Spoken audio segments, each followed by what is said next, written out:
Mouse didn't want to pick it up. All right, here we go. And we are live. Good evening, everyone. Welcome to Holy Crap, the Vlogcast. Vlogcast that comes from a skeptical point of view to answer some of the questions of why. As in, why didn't I open with the Joker's voice? I was actually meaning to. Damn, I just got into a role and I didn't even... Muscle memory, man. That's what happens. Damn, I was actually practicing, too. Oh, well, whatever. Um...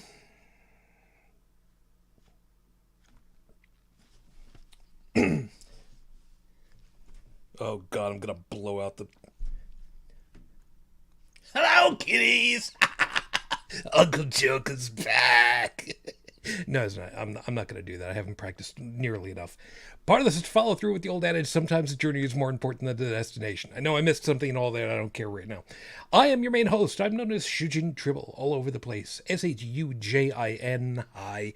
Yeah, I have occasionally done the Joker's voice, and if I practiced more often, it would actually come off properly. But, you know, it's... Don't ask me to try to do Harley's voice, because no. No. Unless you were retconning her to be, you know, from Staten Island. In that case, yeah, I could probably do that voice without changing what I got. There's a long sordid history with that. We'll talk about that later. Hi. It's Halloween night, which means that you know, everything's been a little on the weird side. So if we're kind of it's not the sugar, because I don't know about anybody else. I've not had basically any sugar all day except in my coffee, and that was earlier tonight. Hi. Short list of folks. Top left hand corner of North America, on the other side of your screen from me right now. Dalan. Hi. Cold over there, isn't it?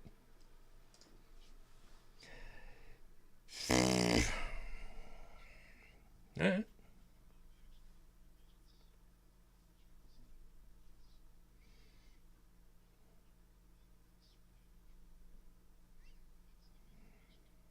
Okay.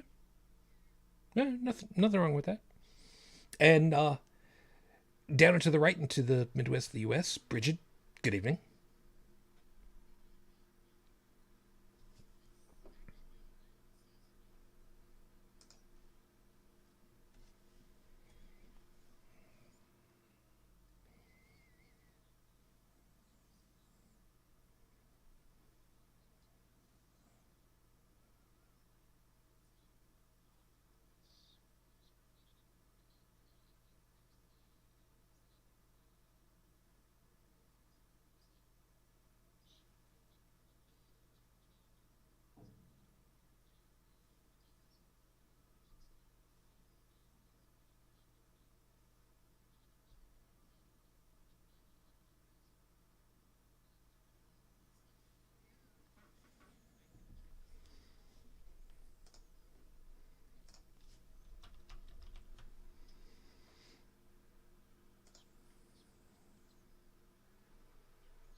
Everything.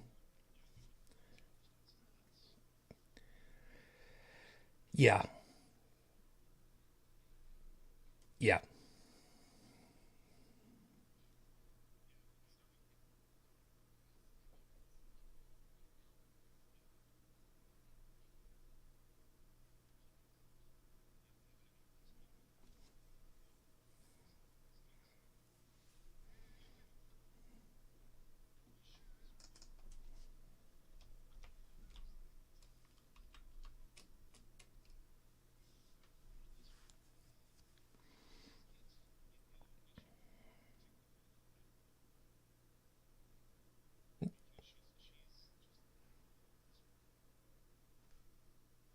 Fair enough.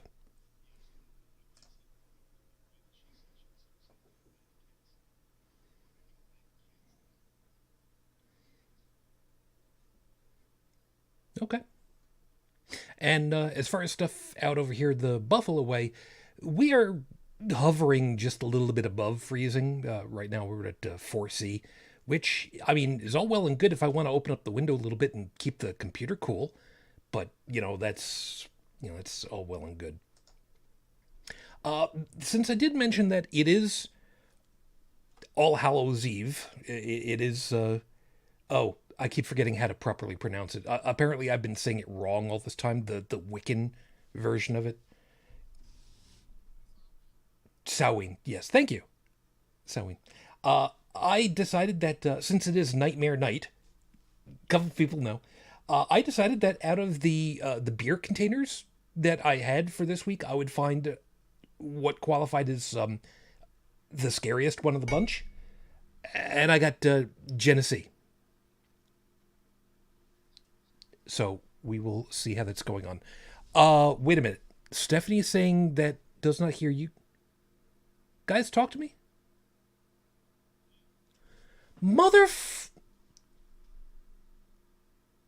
Okay. No. No, here's what we're going to do.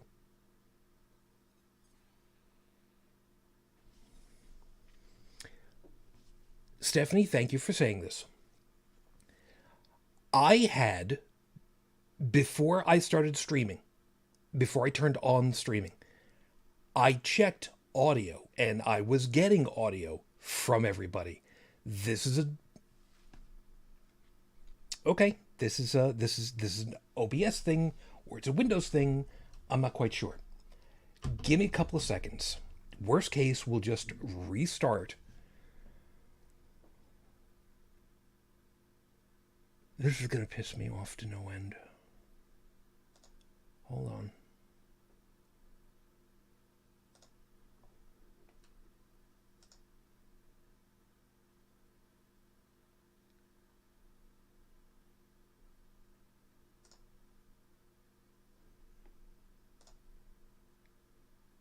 So this is supposed to be grabbing from my headphone audio. Talk to me, guys. Testing. 1, 2, 3, testing. Now it's coming through. I can hear you. Now it's coming through YouTube. Okay.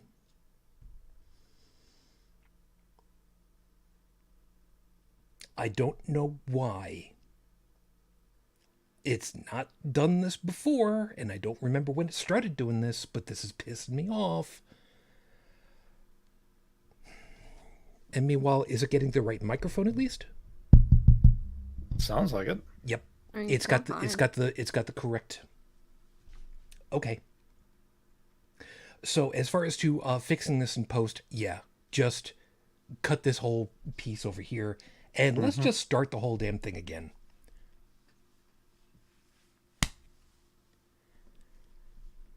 Good evening. Welcome to Holy Crap, the Vlogcast. A vlogcast that comes from a skeptical point of view to answer some of the questions of why. Vlogcast started as a combination of spite and the Streisand effect because I'm pissed off right now. And for those of you that don't know why, who are listening after the fact, check out over on YouTube. You'll figure out why. I'm your main host. I'm known as Shujin Tribble all over the place. Shujin. Really quickly rerun this. Top left-hand corner, North America. Dalan, hi. Hi. Down to the right, Midwest the U.S. Brigid, hi. Good evening. Short version. It's a little cold over here. Dalan, it's nice over there. It is. Brigid, it's okay over there. Weather-wise, it's actually nice. Clear skies, it's pleasant. Mars, with the full moon, amazing. Yeah. For those of you unseasonable, but amazing. Yeah. For those of you that are kind of wondering what the hell happened, we got through like the first almost 10 minutes. Fortunately, Stephanie, who is watching live, by the way, hi, thank you, kind of let me know, hey, Shu, I don't hear anybody except you. What's going on? Yeah, apparently OBS screwed its audio setting again on me as soon as I hit start streaming. Don't know why. It's pissing me off now. So, now I've got an extra step that I have to do, which is be paranoid every time I start streaming onto YouTube before we go live. Yay. So we got that going for us. So what I was saying just before I had to fix this was that the scariest thing in my beer collection right now is Genesee beer. My wife told me many humbling, might not be the right word for it, stories about, Genesee, because, it's made from the water of the Genesee River here in New York, which was not necessarily a compliment. Although it's not Jenny Cream Ale, so there's that. Of course, it's also not Pabst Blue Ribbon, which, again, I don't know if that's a compliment or not. I don't care. Whatever. So, that's what I'm going to be sampling tonight. And the weird part about it is, by the way, I didn't get to show you guys this. Yeah, this Wow. A big mug. it's a big mug. That's a lot of beer. It's Yeah, a big mug, or it's either a big mug or a skinny can. it's a tall can. Oh, they're Okay. This Tall is boy then. can't talk. Hello. this Words. this is definitely a Ron Jeremy sized can. Yeah. There's a few who ask your parents. They'll be able to figure it out for you. Yeah, just don't Google it. Don't, not at work. Not at work.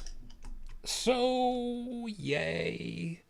On the bright side, at least it's got the current traditional cap on the top, so it's tilt up, tilt down. It's not the ring pull where you can slice yourself open on.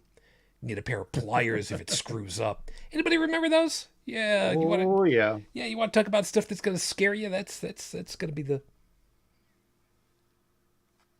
Oh, wait a minute.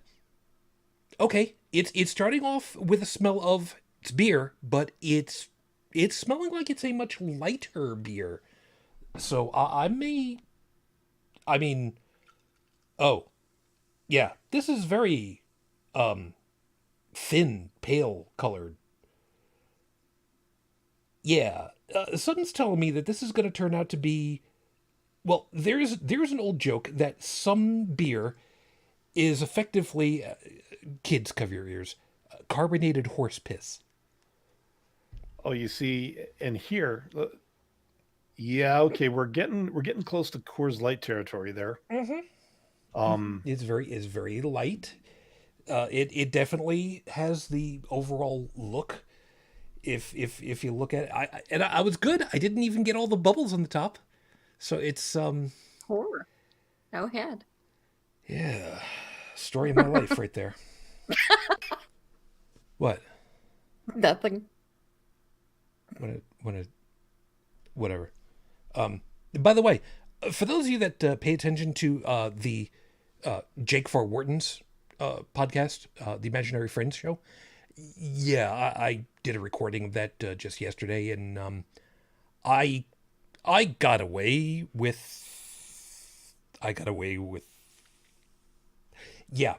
Let's just say I got away with talking about rolling tongues and D, and I still. Well, I won't tell you if I won or if I lost the game, but I will tell you that I got away with a lot. Nice. No, I really wasn't. But you know what? Either Jake was being very, very nice about it, or just, plausible deniability. That's what I'm going with. That's what I'm hoping for. Anyway. So, you guys ready to have me go ahead and see what I can do about talking for 5 minutes with I'm almost afraid to take a taste off of this. It definitely does smell like a much lighter, thinner beer, as opposed to some of the others. This is definitely not Guinness. I'll tell you that much.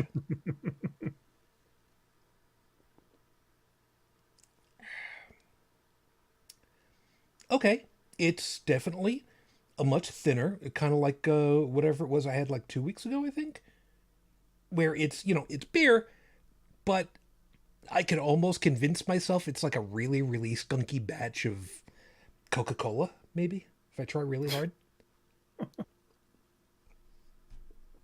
I don't know. I'm going to go with that. Well, I'll figure from here. So let's go ahead and do this, and we'll see how I turn out tonight. And by the way, as far as Halloween colors, yes, I'm wearing an orange, black, and white shirt, which actually says on it, it's not just science. On the back, it actually says Fur Science. Aw. Furscience.com. Because this is the one that I got from the Fur Science group from Dr. Nuka, and well, he wasn't there at the time, but yeah, those guys, Oh. good guys. Anyway, let me go ahead and do this because I actually remembered to get everything all organized. So with 5 minutes on the clock, your 5 minute freestyle starts right now. Torchbearer. Okay, now I know there's gonna be some people who are actually remembering the torch and pitchfork guys. I don't know. Do we call them an organization of Chads that were going around with the tiki torches from Lowe's because that was the best that they could do in their khaki pants and the Izod shirts or whatever the hell it was they were doing. Doesn't really much Yeah, matter. just a bunch of edgy boys trying to look important is all they were. Yeah. I mean, I know full well that there are some people who, maybe wouldn't have thought about that right away that are probably like, shoo, really? Why would you bring up this? I, believe it or not, had a moment that kind of coincides with stuff that's happening this weekend, very specifically tomorrow, which is actually today because of the way the time zones work. I haven't gone to sleep yet, so it's still tomorrow, even though it's Sunday now. Whatever, temporal mechanics, I don't care. Whatever. Anyway, I'm going to be picking up Tiny Tribble tomorrow, which is today. I know. Leave me alone. 12 hours from now. Whatever. Shut up. I'm going to be picking him up at college, and I'm going to be driving him back here. No, it's not for a bad reason. He's not getting kicked out of college. It's not. He hasn't quit or anything. He's doing pretty well from what I've understood so far. It's a little, it's college.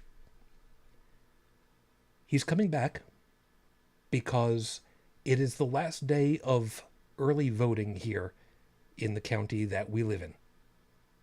I live in. He's off of whatever. Anyway. And since, well, as far back as I can remember, he's come with me every time that I've gone for voting. And I've gone for voting for every election that came up since I moved up here.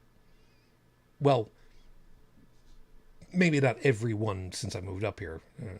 There were a couple of years early on that, didn't really do. But most definitely since we've been here in the house. So it goes back, almost 20 years. And this is the first year that he is registered and is going to be voting alongside me, figuratively speaking. He still remembers, to a certain degree, the old voting machines. If you pull up the Suffering for Suffrage video from Schoolhouse Rock, you'll see they go into the voting booths, and it's the big metal contraption with a curtain that comes behind them and blocks you in so that nobody can see what you're doing. And you reach up and you tick a couple of things, you grab the handle, pull it across, and everything's logged mechanically. And the curtain opens and off you go. Yeah, we don't do that anymore, sadly. But this is the first year that he gets to have a voice. An honest to God legal voice in all this stuff. To say that I am proud? Yeah, I'm proud. I'm very, very proud.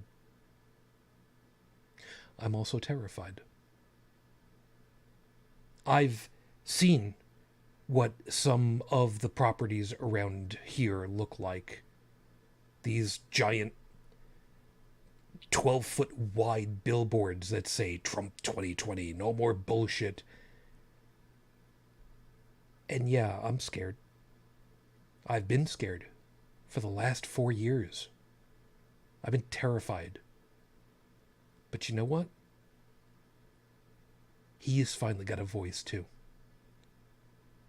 It's no longer that I'm standing up for him by myself with my little tick. We stand together. We get to hold the torch together this time. And sometime in the future, he'll have it himself. And I sincerely hope, I do truly hope, that he understands what it's going to be like for him to teach somebody else how to hold that torch and to carry it forward across the finish line.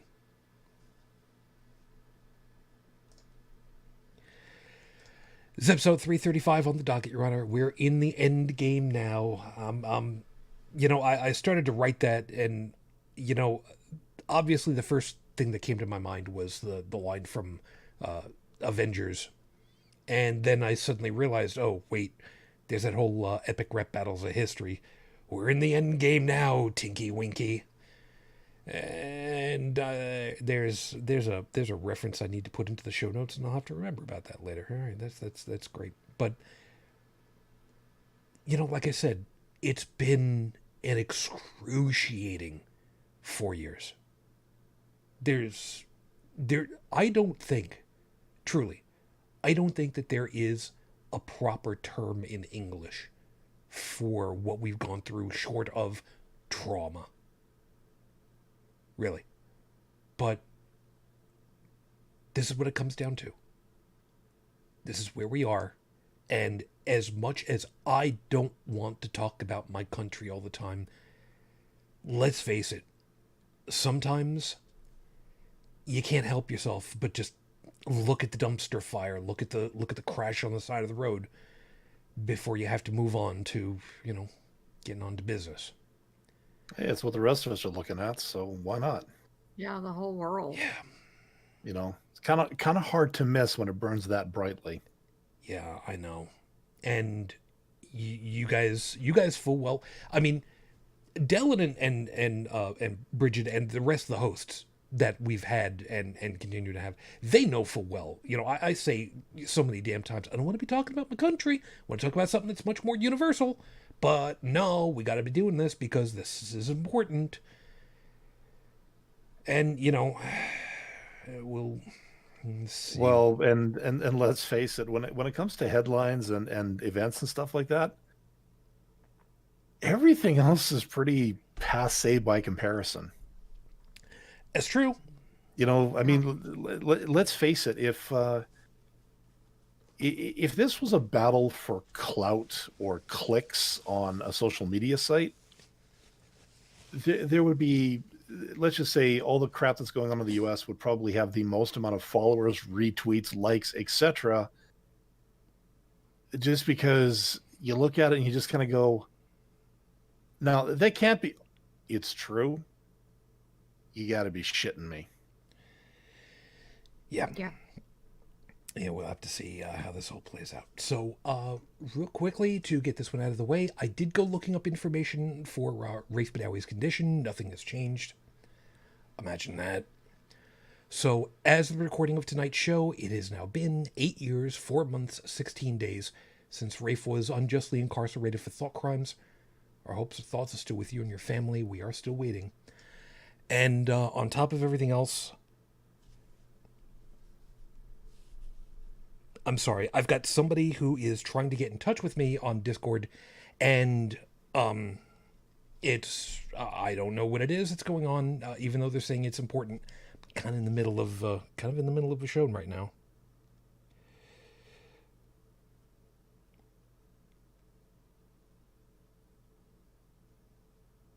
So sorry about that. Trying to do it on my phone at the same time as having Discord running on my computer at the same time.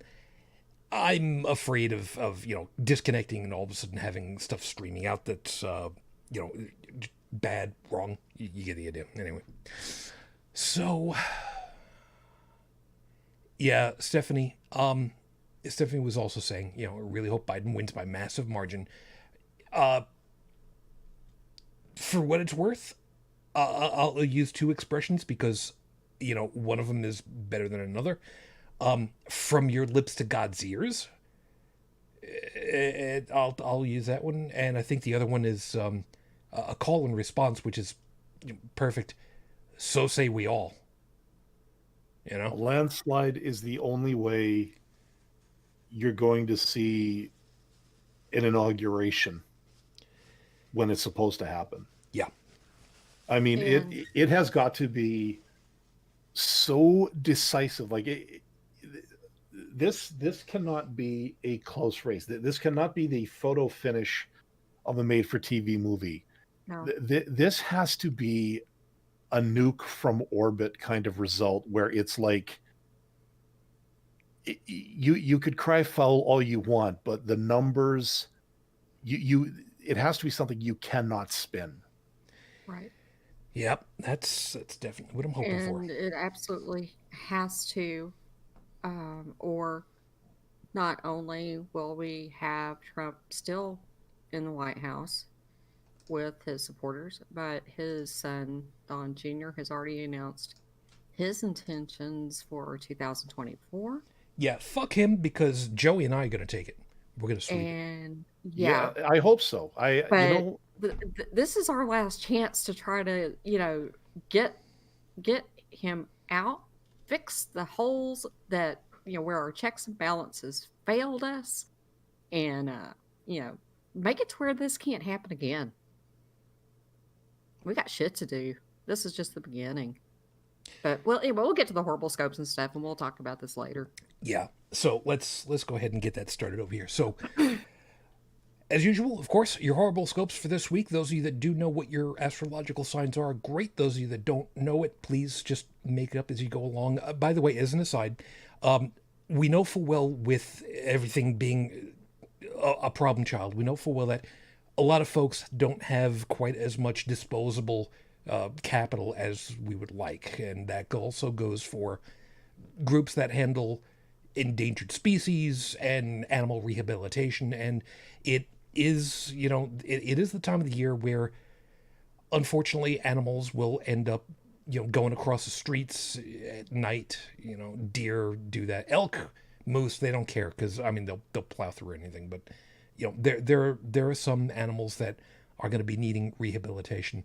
So, to kind of help out with that, anything that you folks decide that you want to buy over at the swag store, which is over at store.hctv.com, any dollar is going to be matched, and we're going to be donating that to the Tempura House, which is a local refinery for battered shrimp. If you don't have such a group in your area, please consider donating to a local animal shelter of your own choice. Just keep that in mind for later. We'd appreciate that. Whatever. Fine. Work from here. Aries, stop being late all the time. There's only one time you're allowed to be late, and that's when you're referred to as the late Dent Arthur Dent. And if you don't get that reference, you're going to die with the earth one day. Okay, I'll take it. Taurus, all you're missing are crayons and some tea candles to make this weekend perfect. Slightly melt the crayons, and you can literally paint with the pigments and wax.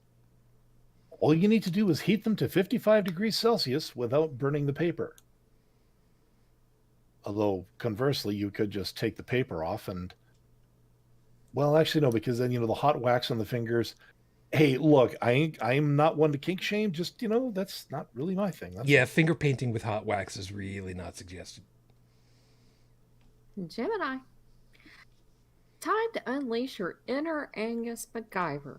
All you'll need to get through this week are Q-tip, a team of 1990s gladiator chicks, a giant squid, an inordinate quantity of unwaxed dental floss, and some knitting needles. To think of it, maybe you should use the waxed floss this time. Yeah, anybody that's already figured it out for yourselves, congratulations. Cancer Moonchild, You think you have no imagination. But if you randomly wake up in the middle of the night and write down your dreams, not only will you discover that you do have an imagination, but that you're pretty sure you're dropping acid while sleepwalking. No, I didn't write this one because of anything in particular. No reason. No reason Yeah. whatsoever. That and 50 cents will get you on the subway. Anyways, Leo, remember that parakeet your friend had when you were kids? How it would jump back and forth from perch to perch, chirping at you the whole time? You ever think that maybe that caged bird isn't so much singing as pleading desperately for its life to end? I mean, birds are evolutionarily dinosaurs and have been around for millions of years.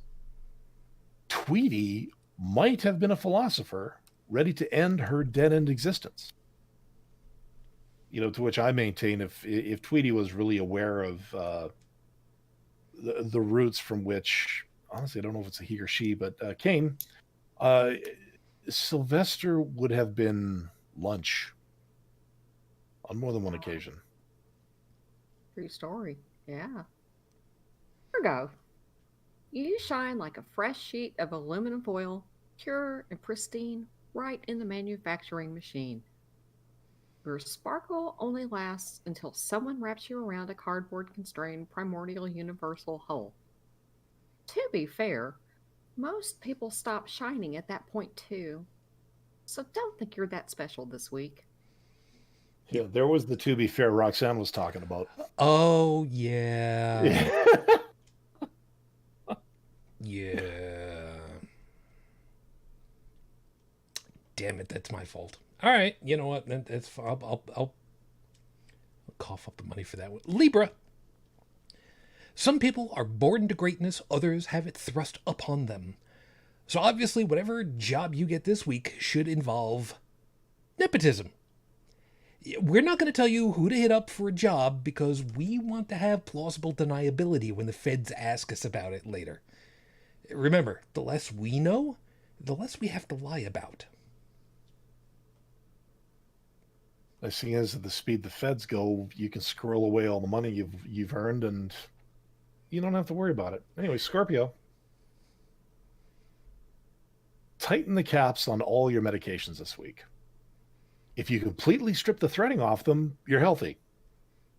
If you've tightened them so much you can't open them without tools, then you obviously need to work out more. Yeah, you got that one twice in a row now, didn't you? I did too. Sagittarius. If you're looking to gain more online attention, just remember that self-immolation is not out of the question. If you know what the term means, you know that online attention isn't all that special. If you don't know what that means, well, can we interest you in a set of Encyclopedia Britannica? I seem to recall George Carlin talking about that once. Encyclopedia Britannica? No, about the self-immolation. He was talking about the guy who made that famous and said, that is a great way to get your point across.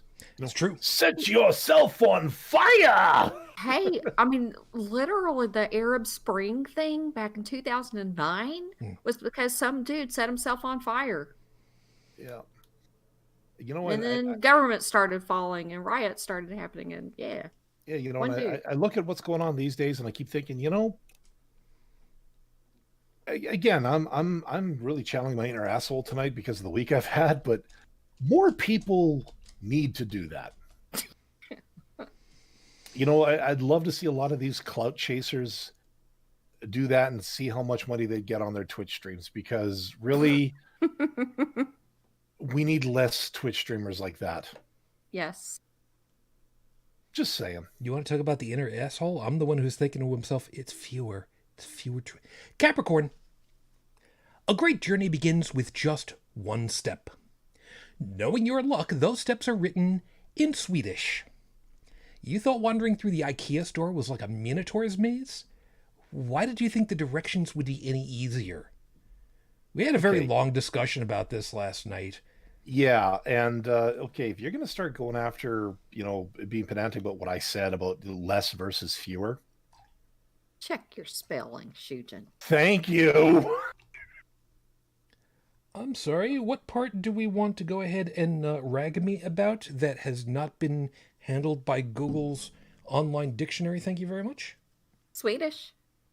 And Minotaur. Yeah, that too. I'm sorry? No, you're not. Neither of these come up as saying that they're wrong, and to the best of my recollection, they should be correct. Nope. At least they're not getting on my case about why do you spell color with a U? Yeah, okay. You know what? That's the fault of your own freaking country. Yeah, that is true. This Yeah. coming from the guy that's got plastic monopoly. You know what? Go and do it's yours next. Go and stop picking on At me. least our money can be made COVID safe. And it's washable. That's what I mean. Well, I mean, it can survive a trip through the. If you leave them in the jeans pocket and wash them, they'll survive. Yeah, we just have to be careful that the authorities don't learn about that because money laundering is still illegal. Yeah. Hey, I got George Traub with that one a few years ago. Anyways, Aquarius. I hate when he's right. Bread is baked. Toast is broiled. French toast is battered and fried. Toaster strudel is a knockoff Pop-Tart. Melba toast is a glorified cracker. Throwing toast is a ceremonial obligation at a Rocky Horror Picture Show. Choose which of these items you want most this week and avoid the rest. Memories. Yeah. I've got eggs. I've got a bread maker, but I'm missing the rum. I think I can still work on this. Pisces. The cold winds are finally arriving, so it's time to bring in your porch plants before they freeze. As it is, that succulent plant you've had outside all this time has been in abject agony. Those are desert plants, not winter plants. Remember, if you're cold, so are they. Bring them inside.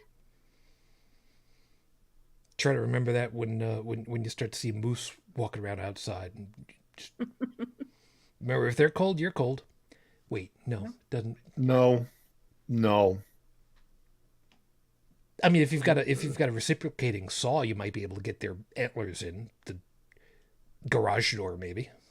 Yeah, no, I'm pretty sure save, with the exception of like a 40 below blizzard with winds that are making the snow go horizontal, they'll be okay.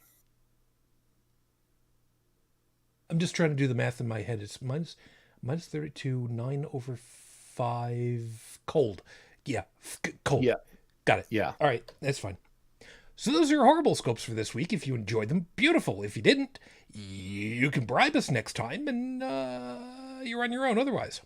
Good luck. And always remember, no matter how many times you roll a natural 20, there's always that natural 1 waiting for you. So good luck. I should know. I've had more than my fair share of hitting that. So, yay, joy, me. Yeah, and my RNG in games, roll between 1 and 3,000. I usually end up rolling like a 2 or 3. And it's my RNG just hates me. Yeah. Is the way it is. Over in live chat, by the way, since I didn't, I did type over and say hi, but Audrey, Shauna, hi. Thanks for joining us. So, okay. So we're in the end game now. Like I said, the last 4 years have been, I'm just going to go ahead and I'm going to say it. And even though I'm not the medically trained one in the group, I think that I'm not going to get nearly as much shit on for this one as I did for my spelling, apparently. Fuck you guys, by the way. We're traumatized. Over here in the States, I don't think that... Excuse me. Some of us have been traumatized. The rest of us are apparently sycophants. Sounds about right, guys? Yeah. I've got a couple of houses in my I'm not going to say neighborhood exactly. I mean, I live out in the sticks, but I've got more than what I feel comfortable with seeing placards up that have been less than complimentary, shall we say. So even though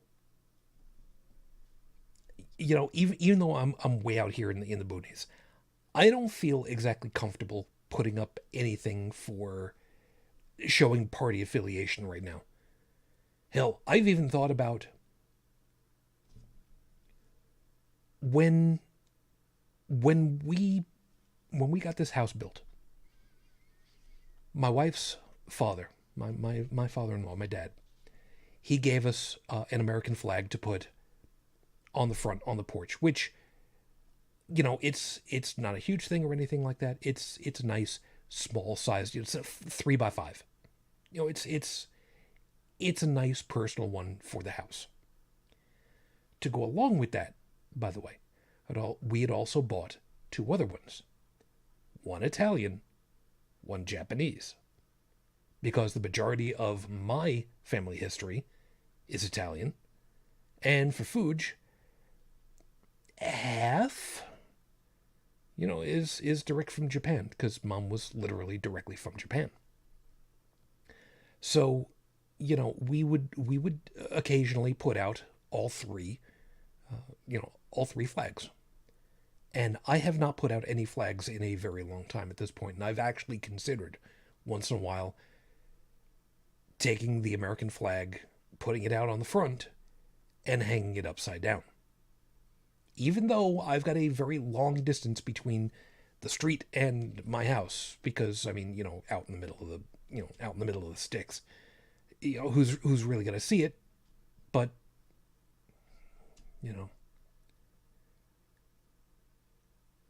so to say that we've kind of had to hunker down with each other, give each other whatever support that we can, even though we can't go to each other's houses and cuddle up under a blanket and just hold each other. Which, believe me, I wish that was something that could be far and away more normalized. I think not too very long ago, Brigid helped me out on this one. I think there were some coffee bars of sorts that were trying to normalize this kind of thing, where folks could actually have cuddle spaces to just have coffee, watch whatever TV thing is going on at the time, and just be physically social with each other without having to worry about creeps. Yeah. But I miss days like that. Yeah, you and me both. A bunch of the rest of us too. Oh, TP, by the way, hi. Good to see you over there too. And we can't do this. We can't risk the socialization, pardon me, the physical socialization. Because, well, as Brigid shared over on Facebook, man, there is a big difference between the big red splotches between Canada and the U.S. right now. And I'll say it publicly, like I said on Facebook. If it stays like this, don't fucking open that border. I don't care. Yeah. Line the highway between Alaska and the U.S. with the murder chickens and keep them there so nobody gets off the goddamn highway again. Actually, no. I'll just we'll just hire a bunch of guys from Manitoba to sit on the border with shoot-on-sight orders. I'm on board. I'm on board with this. Yeah, it's like you can say, I'm COVID negative. No, you're crossing the line. Bang, goodbye.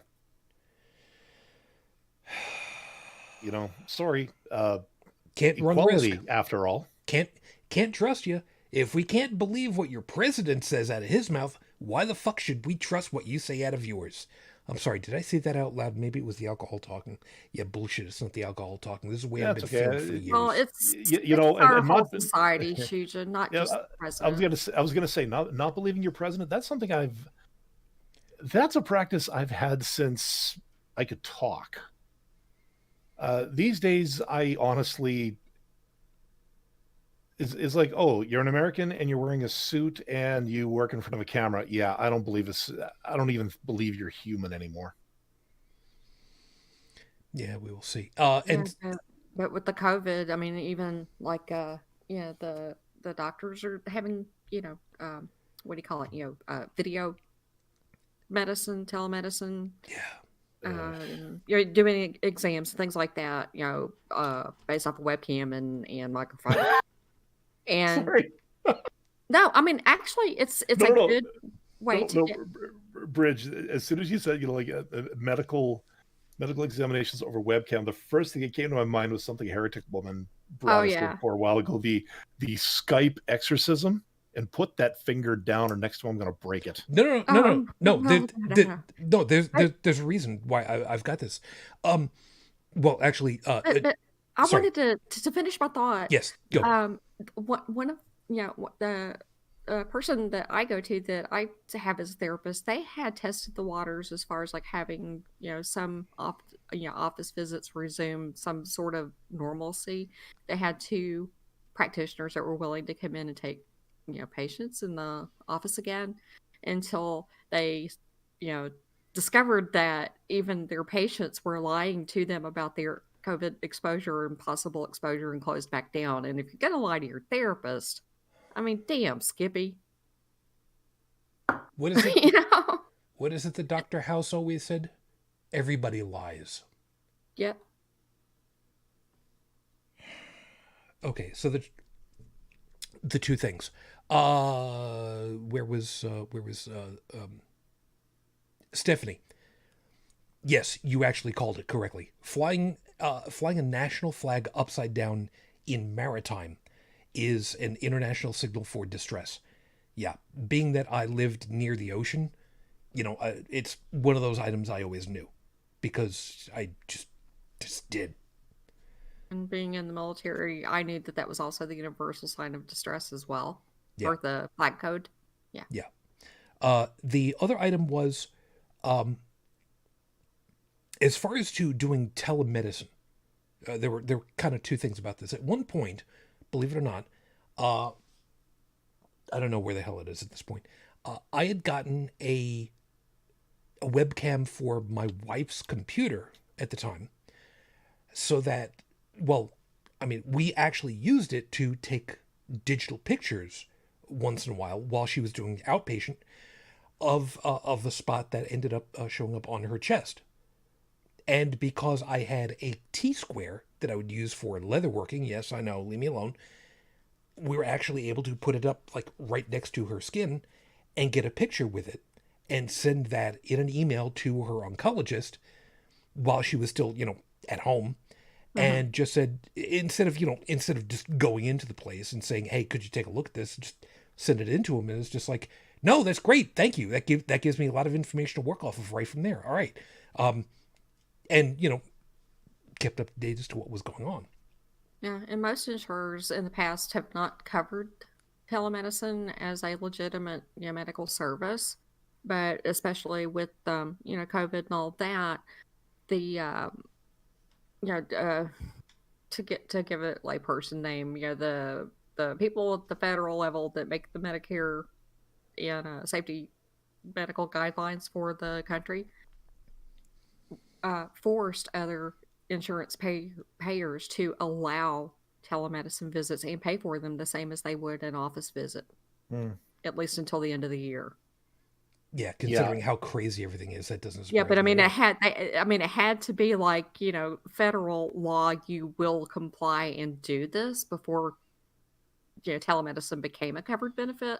But for right now, major carriers have to pay the claims, and so yeah, that's a good thing. And it should have been done years ago. It's a lot more efficient. And if you have a serious problem, yeah, you need to get that checked out. But if you're just, think that you have a case of sinus infection or you have a weird rash that you need looked in or whatever, there's no need to go haul yourself into the doctor for that when they can look at it over webcam and go, yeah, and call you in, some histamines or something. I mean, there's just, yeah. We're so backwards. God. Yeah, well, okay. I wasn't throwing shade at telemedicine per se. It's just that as soon as you mentioned that, it just the I Skype get you. Ecosystem thing just pinged in my head. Oh, And I yeah. mean, I would recommend getting a colonoscopy over a webcam. Oh, no. It'd be amusing, but I would not recommend it. Okay. okay. Well, Look, I don't want to know. I don't want to know either one of you two's Pornhub browsing history. Okay, I just don't need to know that shit. Thank you very much. no. I'm Now, I'm behind 37 firewalls in a VPN, so it's not a big thing. You do your thing, and then I got a thing that kind of follows up on that. So don't go too far away. well, no, like okay. So this week was it? Yeah, it actually was this week. Wait a I minute. had a doctor. Oh no. Okay. Yeah. Yeah, this week I had a doctor's appointment. It was over the phone. Now it was minor. It was just to get a prescription refilled because he actually has to reissue it every 3 months because he likes to monitor what I'm doing and how my progress is. Which is good depending on which medications they are, of course. Well, yeah, and how well they affect me. So, he asks me, okay, how have you been feeling? I said, well, I was feeling great right up until I ran out of the stuff, and then 2 days later, I was not feeling so good. He says, well, when you had the meds, how was it? Good. Do you have a chart? Yes, I do. I'll send it to you. So I emailed him a spreadsheet where I've been tracking my blood pressure. He's supposed to be sending me a lab requisitions sheet that I fill out in January, which means I actually go get a blood test. But then he faxed my prescription requisition to a pharmacy of my choosing. Good. I then left home, drove to the pharmacy, said, my doctor put this in. They called up my thing, like, here it is, give me 20 minutes. Went, did a little shopping, come back, bing, bang, boom, out the door. So, yeah. And the thing about that, well, of course, doctor visits like that to a GP up here are covered under the provincial health, which I think I talked about at length last week. Oh, sure. How it works out here. So there is no quibbling over insurance because we have that one base layer that, well, we've got our colorful political personalities up here as well. Yes, you do. Although let's face it, you guys definitely got the balls out thing, and I know I'm not talking a Tubin context. But if one of those personalities started messing with that particular piece of our provincial benefit structure, well, you'd find out what the backup is to the murder chickens. And that's a lot of angry ranchers. No doubt right there. Angry armed ranchers. So. Oh, I thought you were going to say angry armed murder chickens for a second. I mean, that's kind of redundant. No. That's phase 3. We don't talk about that. Okay, good point. What I was thinking about was that I don't remember how far back it was, but I remember. Oh God, it's been a long time now. This could easily be an advertisement that stretches back from 2000, where IBM had these promotional commercials that were on, and one of them was talking about how you could collect a whole bunch of food at a supermarket. Just guys walking through, and he's got this big ass trench coat, and he's just putting meat into pockets on the inside, in breast pocket inside, down the sides, hold them in the sleeves or whatever the hell it was. And he goes to walk out, and he walks through the, what would otherwise look like the security scanners, and the security guy over there is just like, "Excuse me, sir," because it's beeping, and the guy stops. The security guard reaches over, rips off the receipt tape, and says, "Don't forget your receipt." Because everything, from the way that they were kind of describing stuff with this, everything would have a way of just automatically figuring out, what did you buy? What are you taking out of the store? Let's purchase it. Let's run it through your credit. Bing, bang, boom, done. You don't even have to stop. You just And I mean, that's doable. Well, That's doable. Now, yeah, before you get yeah, into that one really quickly, the other piece of it that was really the kicker for me was remembering how there was a guy who was working on his car engine who had a little probe, a little video probe, so that he was actually basically basically Zoom calling or Skype calling, whatever the hell it was at the time, with another mechanic somewhere else, and was showing him, okay, so this is the piece that I'm having the problem with. And the mechanic's talking to him. And he's just like, yeah, okay, I see what you're talking. You need to move it off to the right a little bit more. Oh, yeah, okay, yeah, right over here. And that was the piece that reminds me. And that's the one where, for me, it's like, this is what's happening with face to face medical stuff online now. hmm yeah. Well, and what was it? This was a few years ago. I remember it was one of my News of the Awesome segments on the Friday show. Uh,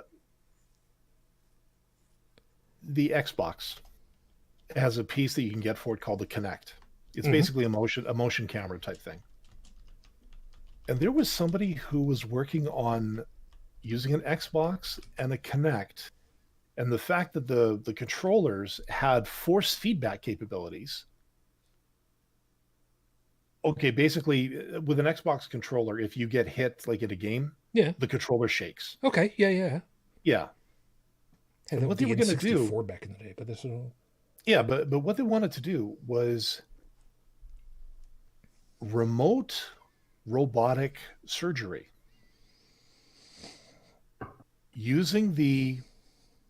So basically, if you were in an accident and or you needed a special surgery to be done for whatever reason, but the only place you could get it was on the other side of the country. The idea was that the surgeon could be sitting at their desk or in their control room and manipulate the robotic surgeon at your hospital to operate on you with him just using the controller. And the fact that it did force feedback, that way he's not, cutting into the bone, like he, tap, tap, tap the bone. He actually feels it on the joystick. yep. At the time, it was a third party hack to try to do proof of concept. I wish I'd followed up on it. This was years ago. I think Ginny was still on the show when I broke that one. So It's it's been a while. yeah, it's entirely possible. For what it's worth, this thing, I don't know about the force feedback part, but this thing has been in operation here in Buffalo at Yeah. Roswell Park. So yeah, that is a reality, and that's Yeah, I think freaking amazing. yeah, I think this one could have been an alternative, like one that wasn't going to cost, millions and millions of dollars and, be a more dare I say it, portable type solution. But Yep, there is that. TP. Okay, there's a bunch of stuff that's been going on over in the chat, and I think it's fair that we get to a couple of these really quickly and kind of backtrack back the bunny holes just a little bit. Uh, TP Seeker was saying, shoot, just put a plug in the car and the mechanic didn't know what's wrong. Yes, but don't forget the piece that IBM was showing off was looking at the actual physical parts of the engines, which is a little bit of a different animal to be able to explain. Okay, you see that notch that's right over there? Yeah, that's a problem because that's not supposed to be there, and here's what's going to be happening with you get the end. yeah, Backtracking. Where was Jack Black's new video for the time warp and go out and get your ass to voting? Yeah, seen that. I You know what? I don't know that I necessarily like Jack Black, but I cannot fault him for his enthusiasm. Not by a long shot. So, props. Props on that one. Absolutely. Stephanie has also said the infection is out of control in the country. 500,000 infections per day over in the UK. Yeah, the lockdowns have been issued. I saw that earlier. And yeah, I'm scared for a lot of regions, including for you guys.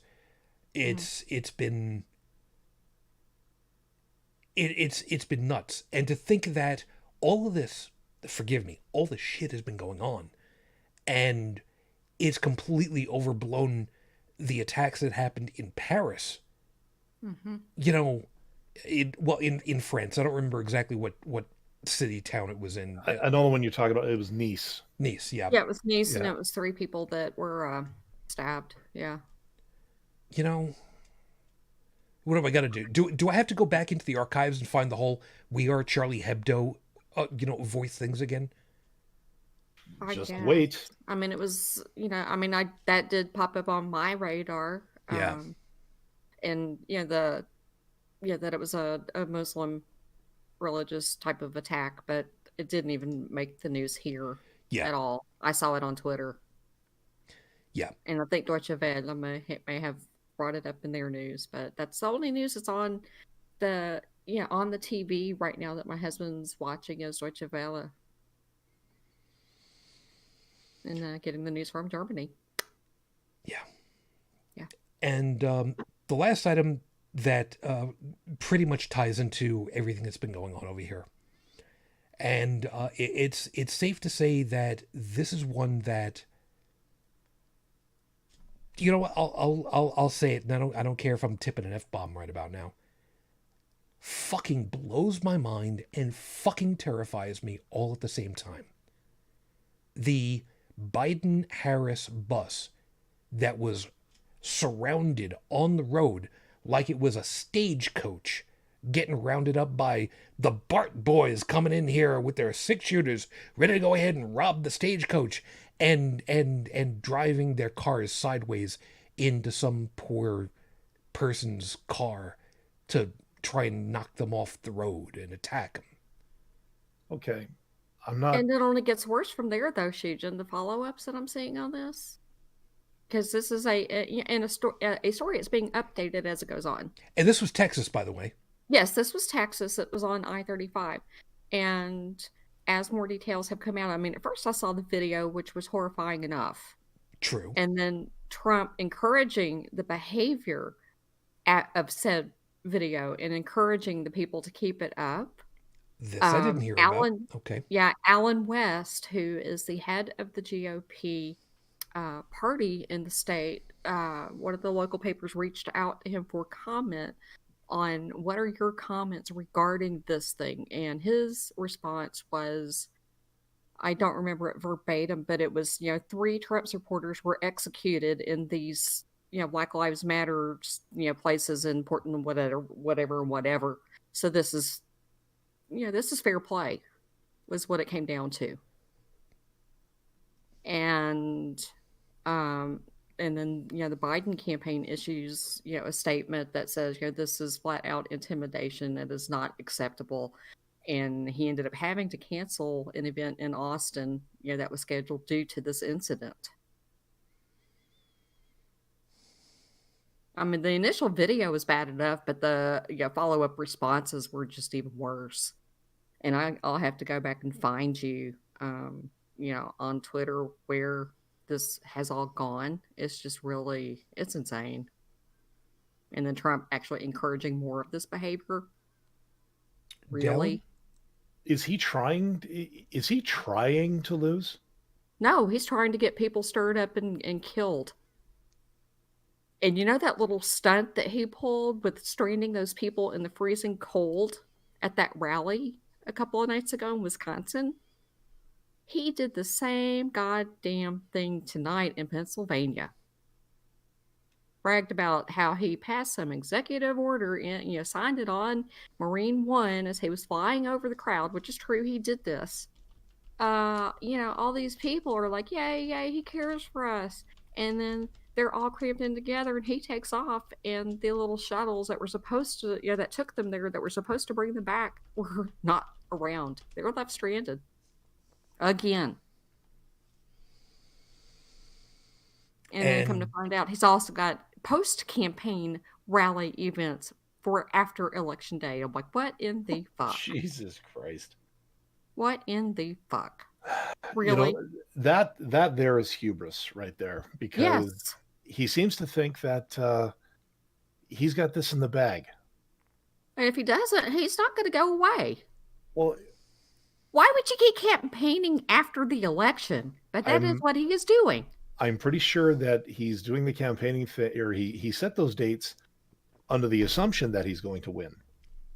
Because quite frankly, if he No. look, if he does this after the campaign, then his credibility he'll be self-torpedoing himself, because after that, all it is then is just, you know what? I'm going to go on the road and do my stand-up routine, because that's what all I want. He's hoping to influence the SCOTUS because he says, if I win, a few days later, thank you, SCOTUS. He's thinking that the Supreme Court could be lobbied to appoint him, and that's what this is about. And that's why I said at the beginning of the show, the numbers have to be so decisive that huge. SCOTUS can't even, SCOTUS will go like, what do you want us to do with this? Yeah, why bringing it before us? Because And further to the point, why are you even asking us to do this? Because that's not our job. right. Yeah. But he's counting on SCOTUS to reappoint him. That is the deal. Oh, that is. And the last, and if that's the case, then there's a word for that, and it's called hypocrisy. well, two of his appointees will do that. That's why he put them on there. He knows. Yeah, there's three pieces about all this that I want to kind of get to. I'm going to make it two, because one of them has got to do with how SCOTUS is run, and that's a completely different animal for another day. Yeah. From the chat, TP is right. Please forgive me. I'm gonna paraphrase just a little bit, because it gets the point across a little bit better. Where the fuck was Secret Service? Now, I'm saying that because I don't know if this was just a moving billboard, effectively, or if there was somebody who was actually on board who should have had Secret Service level protections. We don't know. Don't know. But that is an excellent question. That is really an excellent question. As a sideways to that, why the fuck isn't Secret Service part of the Treasury? We talked about that before, but that's a whole other stupidity thing. Yeah. That's a whole other thing. Crap. Where was the other thing that I was thinking about with this? Oh, this is something we kind of need to talk about, because this ties into the whole piece, and it really does tie into our overall. And it's a story that I saw earlier tonight, and it breaks my heart. And for me to say that, with all that I have been through and what I've dealt with, there is someone who is battling cancer, got early voting information, and gave it in September. And a few days later lost their battle. And I think this was over in Wisconsin. Yeah. They're going to void her fucking vote. Because she's not alive right now. Yep. I found out that this was a thing in about a dozen states where they can void your vote if you voted absentee or by mail, and you are no longer of the living come election day. There are roughly another dozen that say that's perfectly fine, we'll count it, and a couple of other locations where it's kind of, the word is ill-defined. Here is my position on it. You can fight me on this hill. I will die with a bullet between my eyeballs for this one. If you have put in your vote and you are a legal voter, there is no way for you to retrieve that vote. It is locked in. It deserves to be counted because it was accepted by the organization as a vote. I agree with you. Absolutely. I agree with you. If the vote was postmarked and then you died, you put in your vote. If you walked in, voted, and you had a heart attack and keeled over dead before you left the building, your vote counted. What's the word that I'm looking for? Ignominy? I don't even know if I'm thinking of the right word. I don't remember. I don't think that I've used this word in years for any reason whatsoever. It's simply unconscionable to me.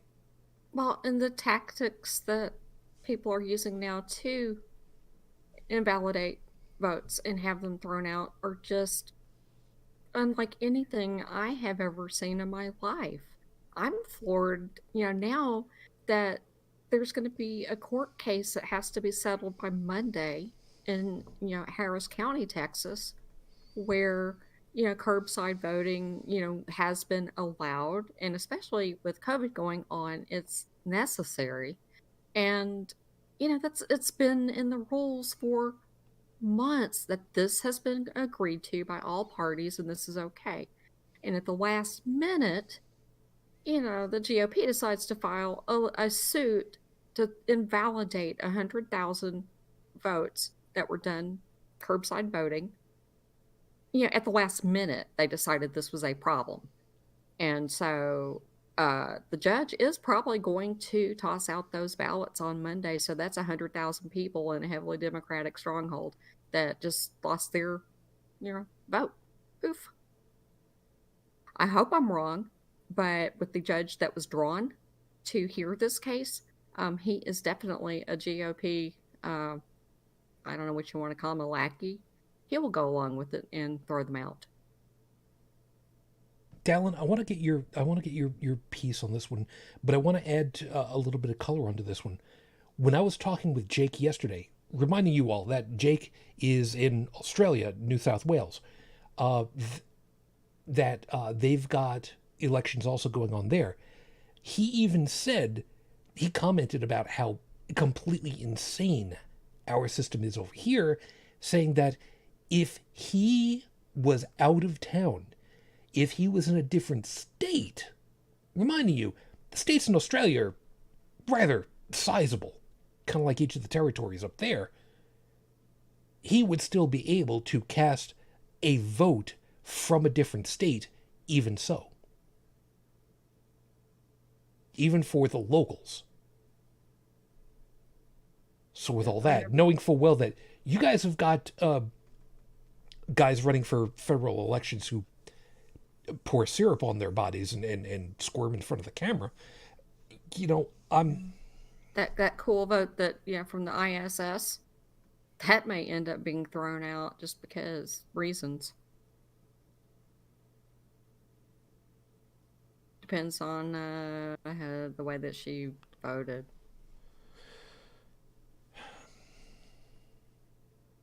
And, if it's not in favor of the GOP, they'll find some reason to nullify her vote, even though she bothered to cast it from space. Just saying. It's gotten so bullshit here. It hasn't always been this way, and there's no reason for it to be this way. Here I was trying to figure out why I couldn't get a word in. It's because I was muted. Oh, well, that will have something to do with it. Yeah. No, when it comes to federal elections up here, I can do the same thing. Now, the only time I ever got caught in that lurch was the year I moved to the province I live in now was an election year. But I was a student. Students are treated a little bit differently because I still had my provincial ID and everything from the last province I lived in. So there was a bit of a kerfuffle there for me I had to wait a little while before I could vote.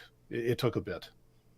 But yeah, ultimately, yeah, if you are a citizen of this country and there is an election going on, you could go in anywhere, show your ID, show your social insurance number, which is our version of social security number. They'll cross-reference you. Like, okay, yep, you're good. Go vote. And then they say, okay, this person has voted. Here's my thing. And this is where I have a small issue with the mail-in voting. And it's got nothing to do with logistics, okay? No. What it has to do with is the fact that, now, again, maybe I just don't know this, but the voting card is sent to you. You get it in the mail. It is addressed to you, correct? Correct. Yes. When you send it back, is your name on it? It is in a sealed envelope within a sealed envelope. Right. So the as I've understood it to date, the outermost envelope is generic return to local elections board. Mm-hmm. Inner says has basically the affidavit that says I am such and such and so and so. I am voting.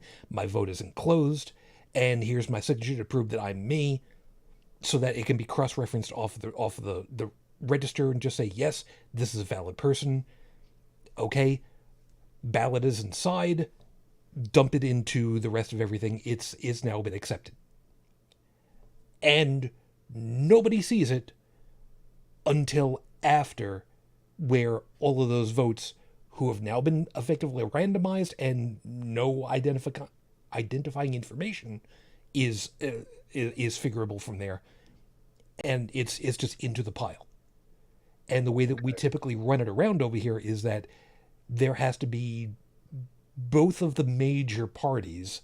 I know, folks, I know there are more than that, but let's be realistic about who's got 49% and 49%, for lack of a better way of putting it, will both be there to ensure that the rules are followed. T's are dotted, I's are crossed, and stuff is put where it's supposed to go, and nobody's doing anything funky. That's the way it's supposed to work. And you can tell DJ Cynic over here is saying that very firmly, making sure that he's not chewing through his tongue stuck way the fuck into his sinuses. Well, given the fact that I've seen news reports of postal workers dumping ballots, of one Collecting person Yeah. collecting them and then dumping them. Yep, hoarding them. I've heard about that one too. Hoarding them, putting them away until election night and saying, "Oh, I forgot about these." And then there was the guy who set one of the voting boxes on fire. Yeah. So, and I'm going to be perfectly honest here. I used to watch the news about, countries out in the Middle East that were holding elections like this, and there you would see things about voter intimidation or ways to sway the election or ways to discredit the votes of the other side. Mm-hmm.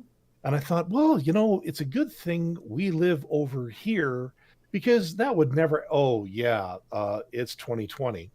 Mm-hmm. And We need we're UN observers. we're seeing a level of zealotry when it comes to this. Now, on the other side of it, I did get some numbers today about how many people have voted. Yeah. Significant. Yeah. To say the number is significant compared to the last election is an understatement. If memory serves, the numbers that I've been seeing from the local news for my county have said that we've got roughly double, a little bit over, if I remember correctly, the number of early votes. Yeah. That number is roughly double.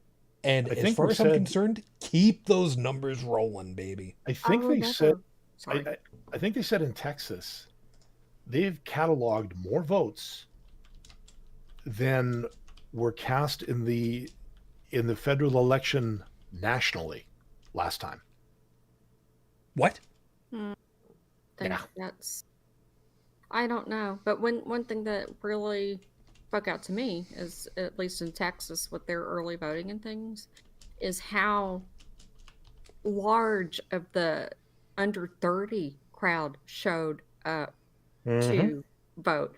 That there was a 610% increase over the last under age 30 vote for the elections. 610%, and that came out to like something like 700K turnout for under 30s in Texas so far, which was just amazing. That's record setting. They're invested. They're involved. Trying to get some numbers here. Yeah, I pulled up part of the numbers for. You know what? It doesn't matter because this is a large county. I've said that I live out here in the Buffalo area. The county that Buffalo, New York resides in is Erie County. By the way, for those of you that are on the other end of the state, Brooklyn is also known as Kings County. So yes, you've got kings and queens. So every time that you hear about the King of Queens, for me it's just like, guys, you don't know how much cringe that is for me to hear the name. All right, whatever, it's whatever. Anyway, okay, I was wrong. So according to Wikipedia, the number of votes in 2016 was 136 million and change. Right, roughly a third of the country. Yeah, but right now in Texas, 9.7 million votes so far, which is 57% of the state's registered voter base has voted early. Now, if you also bring into account the fact that, there are some people who are going to go out and vote on the 3rd, come hell or high water, they're going to do it. I think this particular election cycle is going to be numerically one of the most significant in recent history. Yes. Good for us. And to that, all I could really say, and to quote whatever the hell his name was from StarCraft 2, "Hail, it's about damn time." True that. I mean, at least this is not, we don't see voter apathy going on right now, which is a change. Yeah. Yeah, and you know what? I think that's a good thing. Yeah. That, look, the zealotry and the outright dumbassery of so many things I've seen in these past couple of years leading up to this, I can almost brush it down. Right? I can almost look past it when I see the fact that people are actually engaged in this one, and that they want their voices heard, and that I think some people want that decisive number that I mentioned before. Yeah. This is if this is a victory on either side that is a squeaker, as in almost too close to call. If this is another 2000 Florida, there is going to be blood. Well, one of two things is going to happen. There's well, actually, no. One of two things is going to happen, and a third thing I know is going to happen.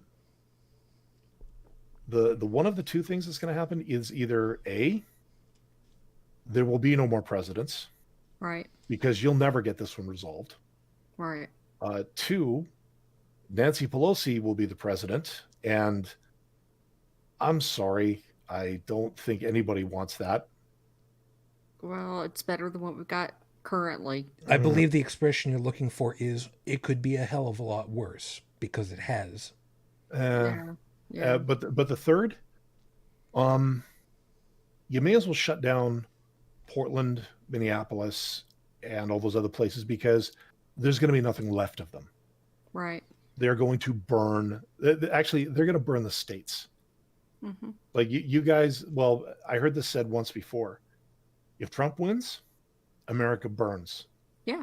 If Biden wins, America burns. Yep. I saw an interview. Yeah, well, I saw an interview. Wins, then Trump is going to burn the shit to the ground on his way out the door. Well, I saw an interview today from somebody in Portland. And they said, yeah, we don't care. You haven't 100% defunded the police yet. And until that happens, we're going to keep burning your damn city. And this was from a Canadian news network. So this was not Fox News. This was not CNN. Right. So what they're basically saying is, we don't give a damn unless our demands are met. Yeah, we're going to tear this city apart. So again, I'm not taking any sides, but if you think Biden is going to be the magic Alka-Seltzer pill that's going to put all this shit out, you're He's dead not. wrong. We've got a lot of work to do. Oh, We're you've going got to have a ton of to work to do. find a way to restore the checks and balances that have failed us so horribly, that have worked when you have honorable people that abide by the rule of law. I mean, Yeah. even Nixon had enough respect for the office and the rule of law that he was. I mean, it was close, but he had enough to where he resigned. You Yeah. know, You know like what you he got to should do? have.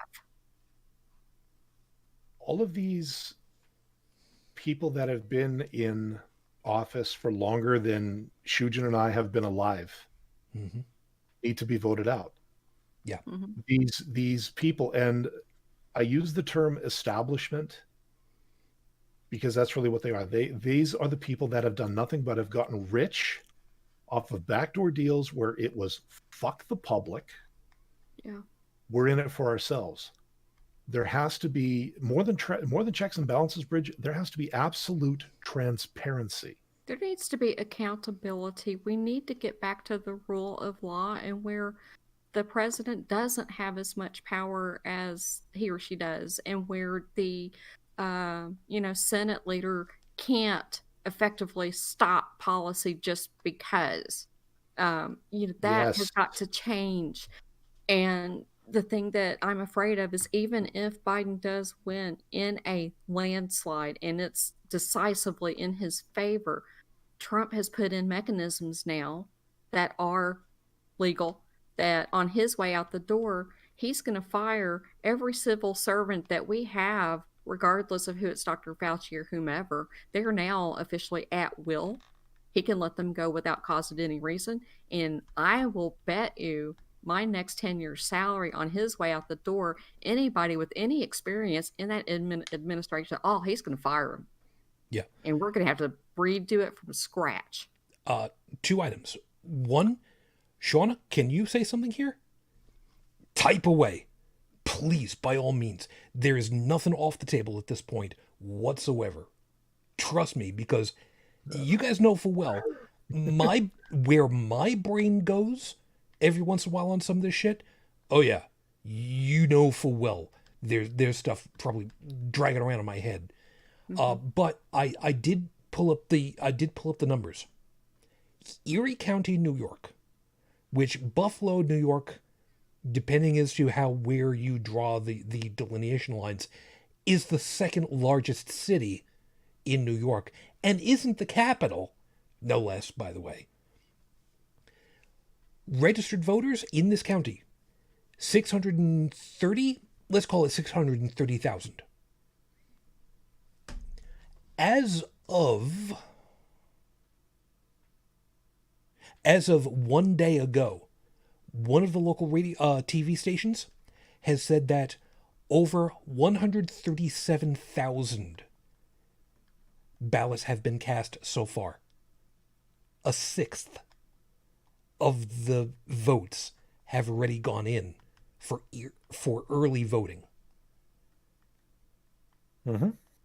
That's pretty impressive. Now, I know full well that there are good portions of this county that are rural. And we know full well that, for whatever stupid reason, rural areas tend to vote Republican. Why? I don't know. Seriously, Because, I really just don't. I'll tell you why. Cultural thing. Well, partially. There is that, but the actual nut and bolts of it all, I don't. Go ahead, give me. Yeah, because the Democrats are considered the urban people. They are the city voters. They are California. They are New York. They are Chicago. And they don't give 2 shits about what goes on in the sticks everywhere else. That is what they think. That is why they are against them. There hasn't been a whole lot of effort on that. I'm going to not say educated. I'm just going to say elites. Okay. Because okay, maybe they do. Maybe they are Ivy League.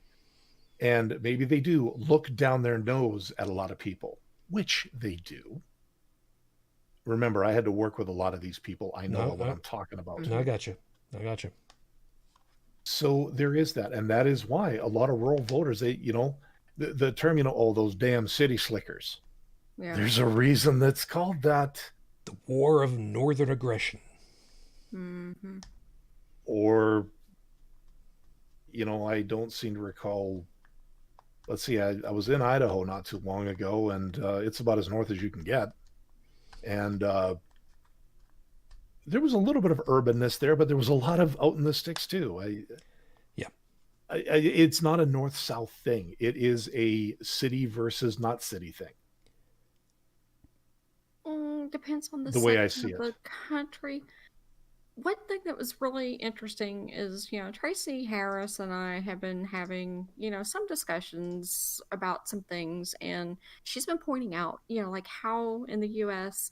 we have racial issues here that are systemic. Yeah. And I went down the rabbit hole as far as like this whole Southern Pride, Confederacy flag, blah, blah, blah, as far back down that hole as I could go.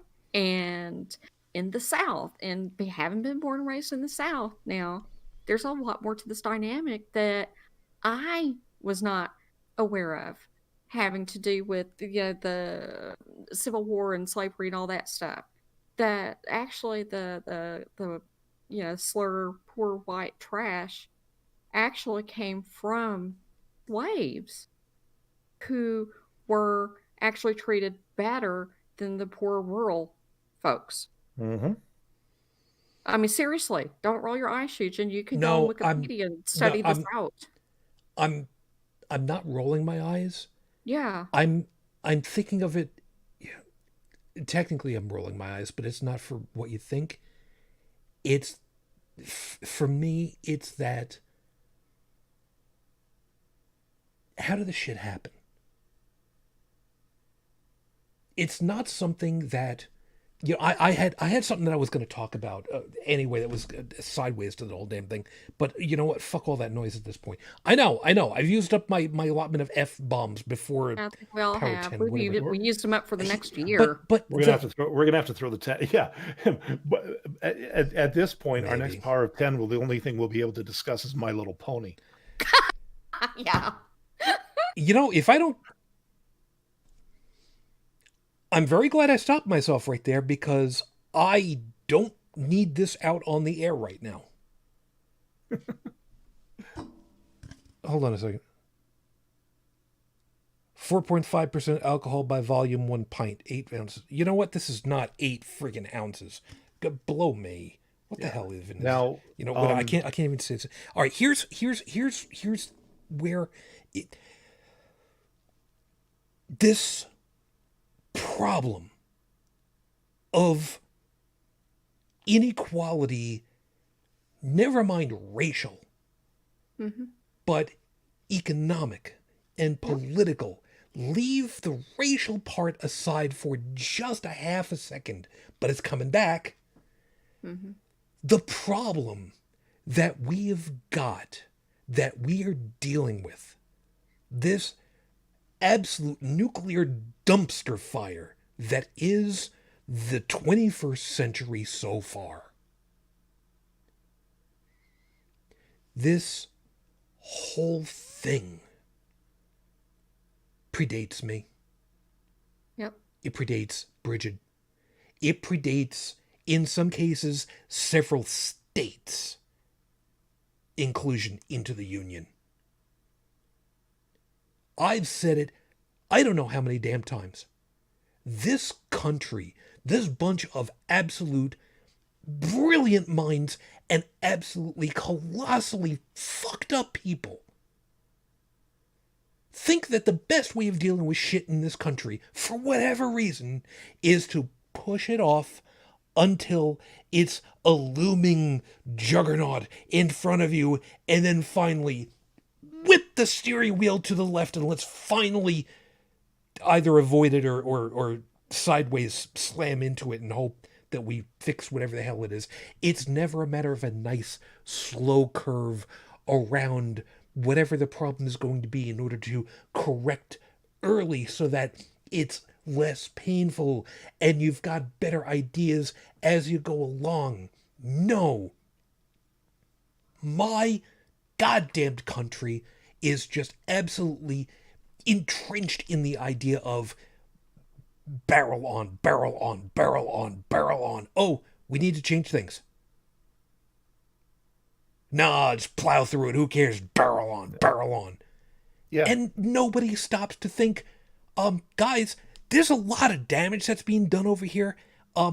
Even when we made the railroads, the only times where we barreled on through a big hunk of rock, unless you're Witchy Bunny, in which case it's Minecraft, it's a totally different thing, is when you didn't have a choice and you couldn't curve around the big rock in front of you, otherwise known as a mountain. And even then, if you'd gotten a couple of Norwegians on the job, they could have fixed you up. Yeah. I can speak to that later, but I just wanted to point out what Shauna put in chat. What did I miss? Well, when she asked if she could say something, and you said yes, I've had this conversation with her many times, and I agree with it. It's not just the president, but it's the House and Congress. Yeah, see Yes. that there. We need term limits on both of them because they are the number one reason that, there's a phrase going around, and again, because I do try to go a little more center because Well, you don't want to again, turn as red as I do, apparently. well, right and now. not only that, Did I turn red? because Shit, because I did, I'm didn't I? because I'm outside of the country, I tend to look at things a little more objectively because I can.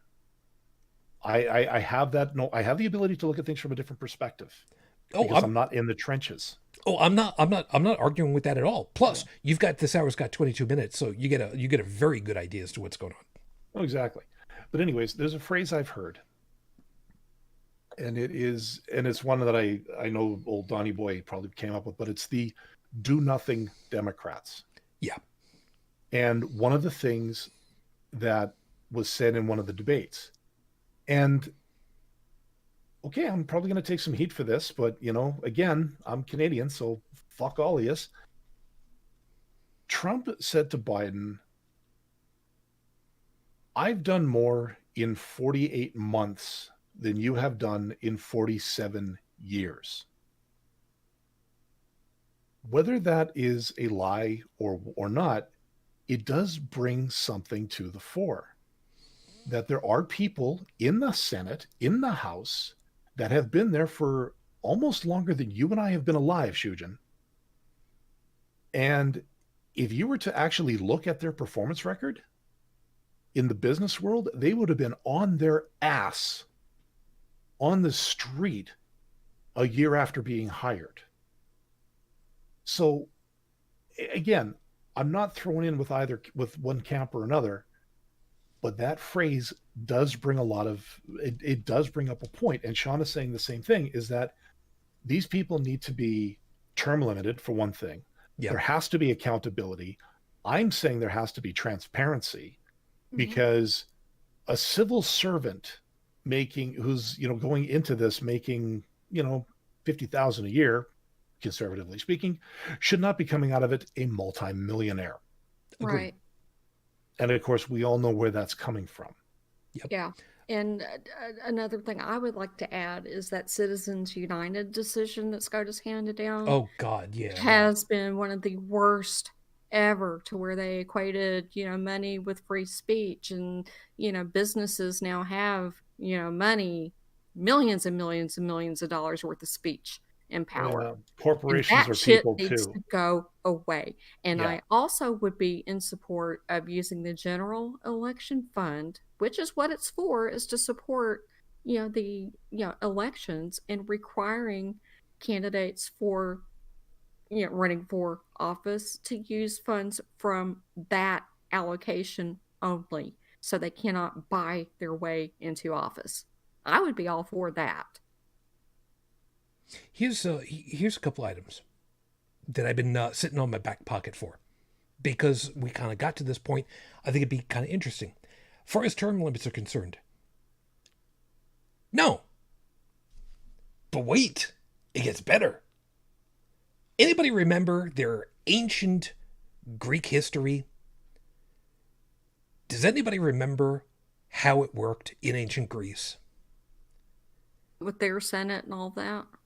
Do you Yeah. remember? I think you're speaking of the Roman Senate if you're going where I think you're going. It might have been. How they voiced their protests? We might be thinking about a No, different thing. if you're thinking Greek, I'm thinking of the way that they picked who their senators and their representatives were, and the way that they operated in a political fashion. The piece that I'm remembering was everyone who was eligible to be part of the government at a specific time, their names were put in a lot and effectively jumbled up and picked out of a hat randomly. And you sat for whatever the term was, and that was your job for the term. Mm-hmm. Did you have problems with people who were inept? Oh yeah, Sure, of course. But it was fair representation, though. It was fair representation. And it was civil service. Yeah. That was the other piece. There needs to not just be accountability or term limits or transparency. There needs to be engagement. And true representation. Yes. And until you've actually got those, you can't get people to actually be engaged because they think, why the hell should we even bother? Sorry. What happened? What did I miss? I was just about to say, Shauna, just please don't pull any more hair out of your head. Because she's like, that's what she's been saying for years. Yeah, we know.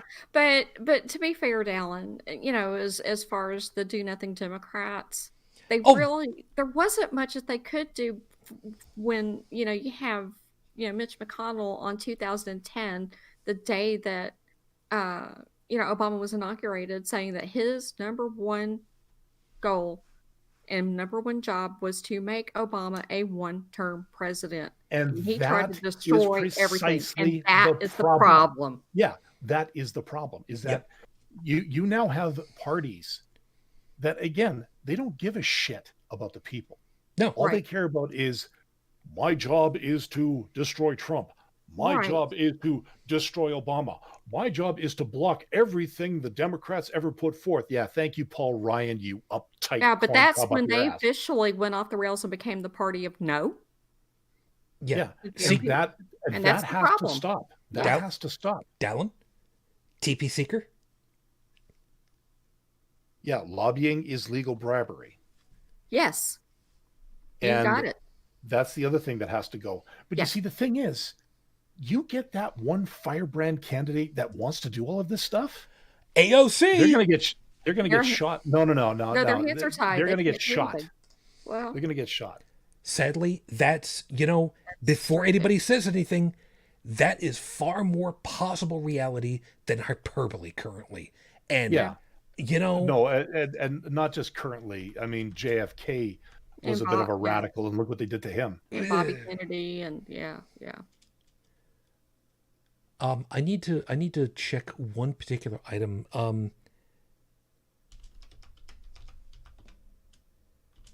Yeah, it should be ordinary people, not people whose families have been in politics for 200 years. Exactly.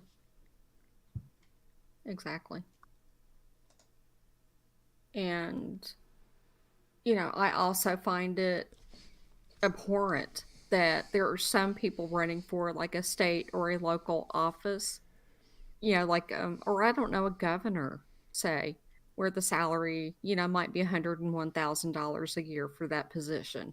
And they will spend 40 or 50 million dollars on that race. And that amount of money is obscene. Yeah. I mean, there are people going hungry. There are some campaigns in, California, for example, that have been so expensive, on individual races that it might be the whole GDP of a smaller country. That's obscene.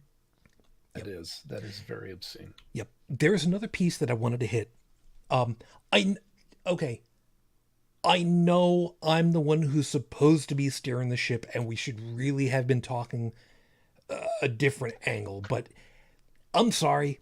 Sometimes part of the way of helping each other is to just let us just go ahead and vent. And you know, if we're able to pick up the heat and the anger and keep people focused on here's what needs to have happen in order to make things better later, once we've gotten over this hump for the next couple of days, you know what? I'm all for that, because sooner or later progressives win out. It's just a question mark of when. Here's the piece I went looking for, and let me play this one out. Went looking up information about the Supreme Court. I know, hold on a second. In the federal court system's present form, there are 94 district-level trial courts and 13 courts of appeal below the Supreme Court. The reason why this is important is we currently have, you know what, just for the hell of it, Dalan, do you know how many people, not the names, how many people currently sit on the Supreme Court here in the U.S.? Last I heard, 9. Holy shit, you know this better than a lot of other people in my country. Good, well, I mean, you actually hear all the shit that comes across the border, so, you know. I think the only people that anybody knew of for the Supreme Court in recent years was Clarence Thomas, Ruth Bader Ginsburg, Brett Kavanaugh, and Amy Coney Barrett, because their names were plastered so much in the news that if you took a drink every time you heard their names, yeah, fair enough, you would be dead. I think I was one of the few people who, with the, not the current sitting, but the ones that were sitting, like, I don't know, say 5 years ago, I knew who they all were. I knew who my president, my vice president was, who my senators, my state reps were. I knew who, my representation was. And most people couldn't even remember the name of Obama's vice president. And I mean, they were that, disengaged. Well, I mean, to be fair, and ask them, who's your senator? And they had no idea. Yeah, but to be fair, Obama cast a very broad shadow. True. Mm-hmm. To the point where Biden was a footnote. I mean, but even before that, people did not tell you who the VP was. Even before Obama, they couldn't even tell you who was running. You could make up some fictitious name and do, a poll on the street. Well, what do you think about this presidential candidate? And they're like, oh, they're wonderful, blah, blah, blah, blah, blah. And it's not even a real person. Rick Mercer much? Yeah, exactly. Yeah. And, even David Letterman would find these people. I mean, this has been forever. By the way, something like this was also pulled in an episode of The West Wing, when Jimmy Smith's character had complained how somebody had asked a question of somebody, and they were asking about the relations with Fredonia. And the guy that's with him is just like, and Jimmy Smith's character is just like, it's a made-up place from a Marx Brothers movie. How can you not know this?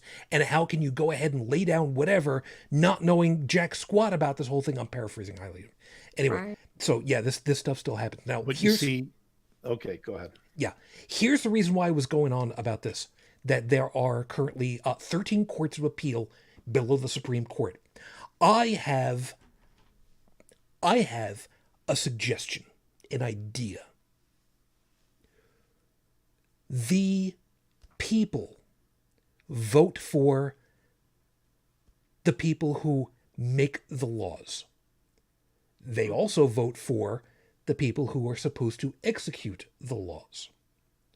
In some areas, they even vote for those who are to legislate those laws, those in the judiciary area. Mm-hmm. I know I'm mixing the terminology. I'm sorry. Just go with me on this for a second. There are currently 13 courts directly below the Supreme Court. Should there not be one Supreme Court justice to preside over each of those courts individually? Additionally, would it not behoove us to have the judges in each of those districts, in each of those jurisdictions, themselves nominate who they consider the most capable of judges in their in their territory to represent the territory on the Supreme Court for a term of maybe not necessarily life, but kind of the same way that you get life in prison, which equates out to theoretically 20 years. It's not truly life, but you get the idea. But it's long enough to, yeah. It's long enough that the idea was that a senator's term was 6 years, a president's 4, a congressman 2. Mm-hmm. So that there's always some movement, but the court could conceivably have much less drive. It's a long-term investment. And somehow, this idea has a lot going for it in my own head, knowing full well I am absolutely, utterly, and completely ignorant of the in-workings of such a system. But there's something about this that seems appealing to me. Mm-hmm. And I know I just ate a whole bunch of time and energy and whatnot for it, but, you know, there's something about this that kind of makes sense to me. Yeah. I don't know, man. I mean, 20 years is long enough to have some stability there, but you also don't have to worry about people who have lifetime appointments that technically they can be impeached for behavior, but we've never seen it happen. Exactly. And Clarence Thomas is a good example of someone Oh, who should hell be yes. impeached. Yeah, the amount of stuff that he went through all those years ago was I remember watching those hearings, and it's just like, okay, at the time, I mean, I was a kid, so I didn't know who he was. I just knew that he was a guy who was in trouble for doing what he did to that woman, and he held some kind of political office. And then I find out a few years later that, you know, he swore in a Supreme Court justice. I'm like, wait, is that the same? No. Mm-hmm. No. It is him. Yeah, and Son of a bitch. You know? And obvious conflicts of interest with his wife and their business dealings and all that other stuff. I mean, he has violated so many oaths of that office that he is clearly one who needs to be impeached, but it will never happen. Yeah, for those of you that are kind of wondering, well, how bad off could he possibly have been, who don't necessarily know, I will tell you the 2 words that I specifically remember about him and his investigations leading up to his appointment. 2 words that have followed him all this time. And if it makes you squirm and feel uncomfortable, think how I must feel thinking that I have known this about this Supreme Court justice for all your life, just about. When was he appointed? He was Reagan put him in, wasn't it? Yeah. Pubic hair. These are the 2 words that have followed him for as long as he has been in that I've ever known before I knew shit about politics. Pubic hair. Is that the legacy that somebody who is supposed to be adjudicating the highest laws of the country? Is that what they should be known for? Hell no. What was Ruth known for? 3 words. Take no shit. Mm-hmm. I only wish, seriously, I really wish Sotomayor had as many balls as Ruth did. I really wish that. Yeah. But Ruth was one of a kind. And, Damn straight. Had to fight her way tooth and nail to even get through law school. Had to, because women just weren't looked on favorably for going to law school. No, and she was doing it in the 50s. She was she was one of 3 women in her class, I think it was at the time. Mm-hmm. Something like that. And she argued in front of the Supreme Court several times. Yeah. That in and of itself, I mean, I don't care who the hell you are. That takes some guts. Damn straight.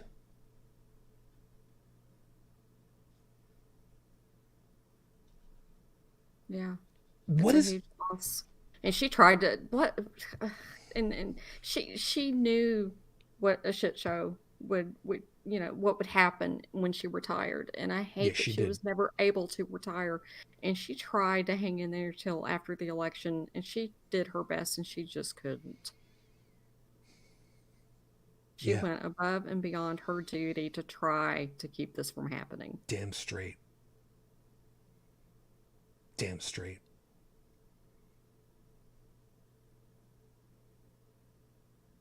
So here's the thing. And I don't like to get emotional with these things. You know I say it all the time, and every once in a while it just whatever. We who are the progressives, and I say that as a lowercase p, because it doesn't matter where we fit in whatever pigeonhole you want to call us. You want to call us Democrats? We're not. You want to call us Republicans? We're not. Green Party, doesn't matter what label you want to put. Lowercase p progressives, we're the ones who believe in, as the expression goes, in our heart of hearts, that people matter. And if you take care of people, things get better. When all is said and done, if you've got people who don't have to be, Dalan, what was the expression? A crab scramble? Crabs in a bucket. Crabs in a bucket. If your society is not doing the crab in a bucket thing, trying to survive, just survive, never mind thrive, people get better. If people don't have to be trying to figure out where the hell they're going to sleep at night, they don't have to break into places that are boarded up because you can't get enough money, because you can't rent it, because people don't want to spend enough money on it. You don't have that. A society is only as good as what it does for its most needy. Mm-hmm.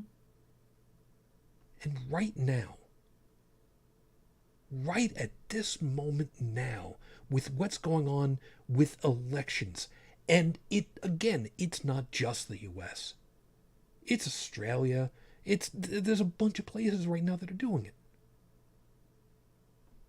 How you vote says who you are. It's something that people kind of forget sometimes. Or they intentionally sweep it under the rug for themselves. Who you are is what you're voting. Now, if you want to be ignoring what's been going on for people, people who want to find asylum in this country, for the biggest torchbearer in the country in New York Harbor, and you want to ignore them. Or worse yet, intentionally ignore them. You've literally abdicated your history of being in this country. What the hell is it that we're supposed to be here for? What did the world say? You guys are great, and we're going to help you. France built the Colossus that stands straddling between New York and New Jersey, flanked on either side by some of the biggest metropolis the world has ever seen, with water that flows out from the Canadian peaks down to the ocean, with one of the grandest structures ever built. The Verrazano Narrows Bridge, at one time the largest suspension bridge, a marvel of engineering at its time. With people coming through from all corners of the globe because they heard they could have just a chance. That's what this country's ideal has been.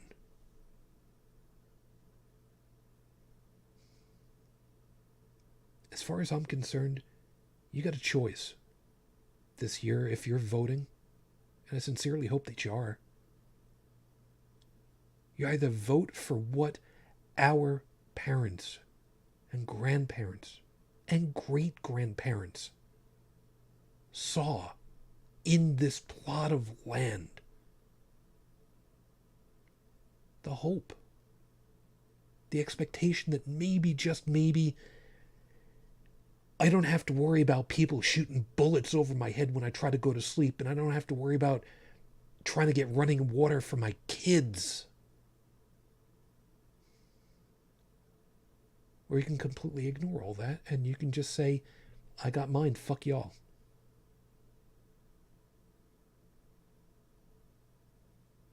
I'm a privileged white guy. I know how lucky I am in a lot of ways. I can't tell you how lucky I've been with love. I shouldn't have ended up finding my wife by all the numbers.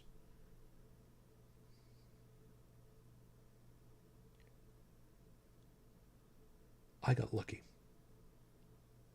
And maybe that's what the difference is between being a progressive and being a conservative is. Again, lowercase letters. I know I got lucky. I know it could have all turned out differently. I want to pull those that don't have up. I don't want to push them further down.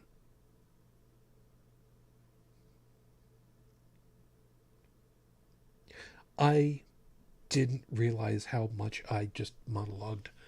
Good Lord. I'm sorry. That's You're good. Yeah, you're good.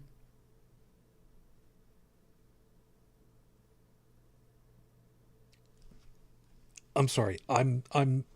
I always see myself as far more just the rudder on the whole damn thing. I don't usually think of myself as the hyperactive engine suddenly driving the whole damn thing wherever it's going. You too, you Shujin. We love you just as you are.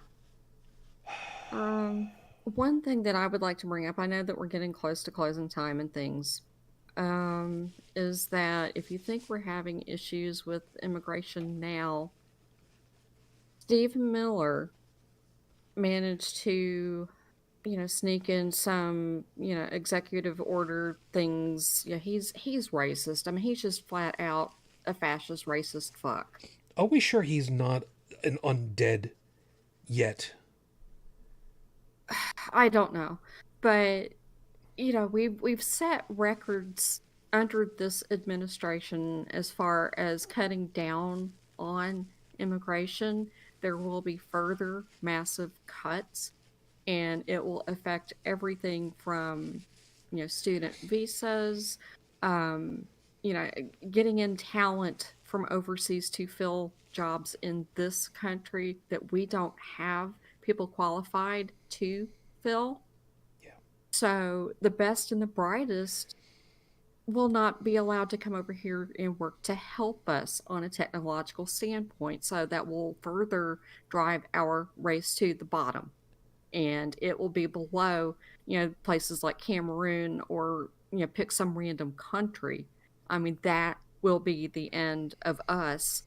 And we will wither away to nothing. And it says a lot right now, to me, that Angela Merkel is now the de facto leader of the free world. It's not by choice. No. This is just the position that we are in now, and she understands science. She, has a literate populace, and she is doing what she needs to do with her advanced degrees in chemistry and science to, at least. And she's very conservative. Okay, a very conservative politician, but she's doing what she needs to do to make sure that the rest of the world doesn't implode as we're going down the drain. And that's not a position that she sought out. That's just where she is by default. And I am very, very concerned that if Trump does happen to stay in office and we continue this brain drain and continue the push to suppress education, except for a few elite, and suppress critical thinking, we will be back in the dark ages, and I don't see how we recover from that. There's only one way. And this is our last chance to save the civil rights that should be basic human rights that we have. My bodily autonomy is on the line.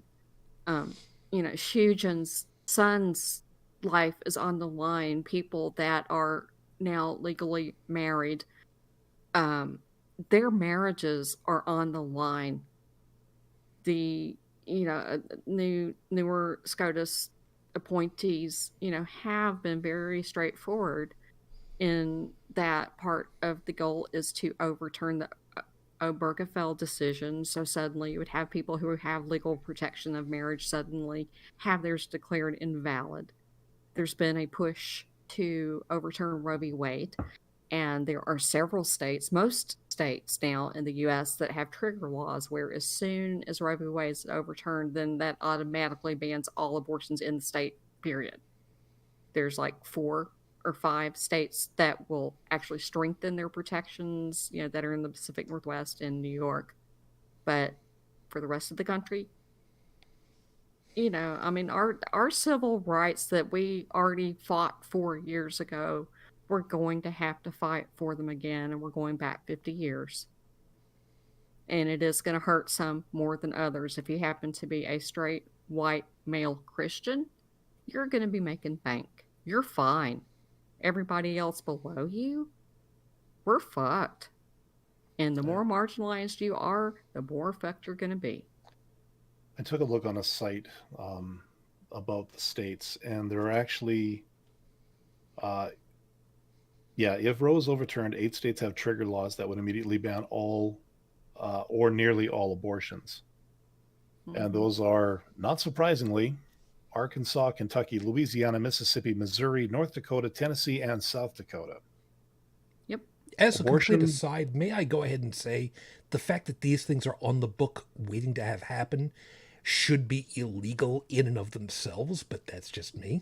I'll shut up. Oh, but wait. Isn't that whole states' rights things that you guys keep screaming about? Mm-hmm. Anyways, to continue, abortion would be legal and generally available in 13 states. California, Connecticut, Delaware, Hawaii, Illinois, Maine, Maryland, Nevada, New York, Oregon, Rhode Island, Vermont, and Washington State.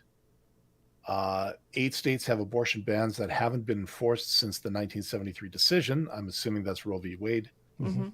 But they could start applying them again in the absence of Roe v. Wade, and that is some surprise. There's a couple of surprises on this one, and some not.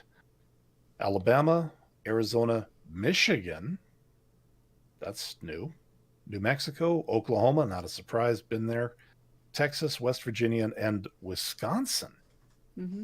Again, that one's kind of a shocker. A little bit. Just, that whole northern aggression thing. You're just kind of like, wait a second, didn't I just list off a bunch of northern states? Anyways. Yeah.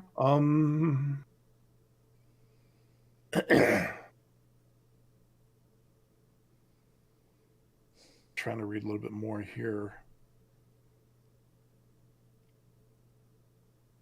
See, while you're looking, as an aside thing, also, part of the thing with this whole states' rights annoyance piece is that the states are supposed to, and I say this guardedly, supposed to only have laws so long as they do not contravene federal law. Mm-hmm. So that theoretically everybody's playing on, for the most part, a level playing field. However,